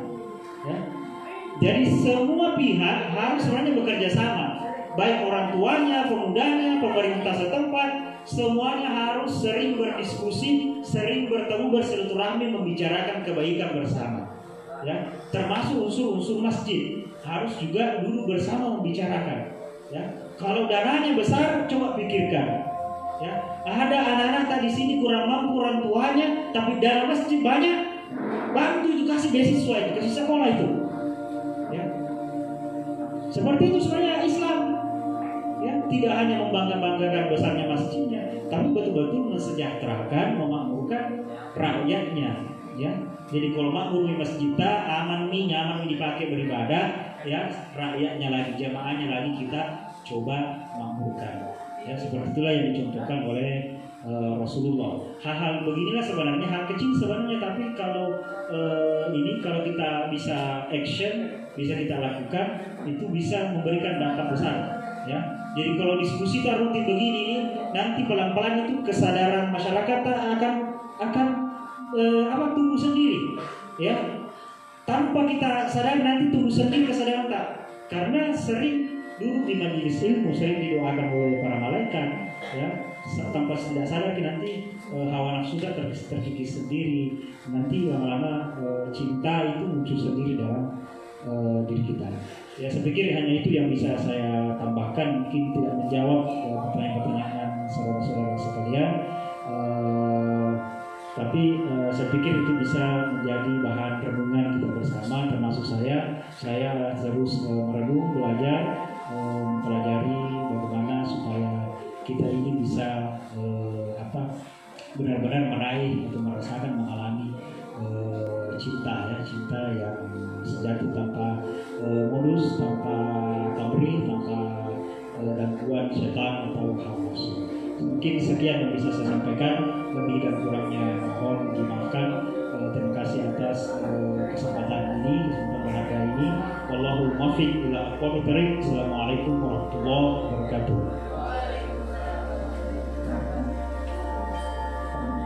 Jadi sambil menikmati dan sebelum kita tutup, kita menyaksikan kembali salah satu karya beliau.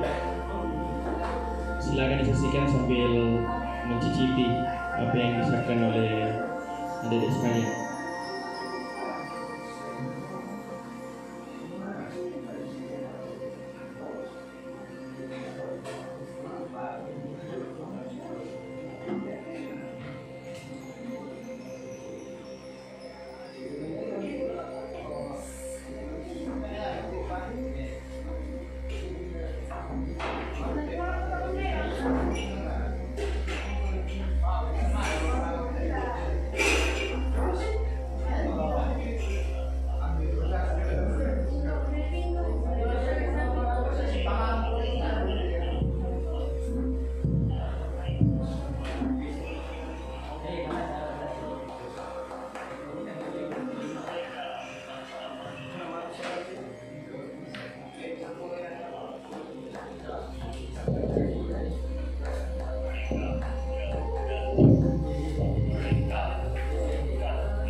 Jadi bismillah, assalamualaikum warahmatullahi wabarakatuh.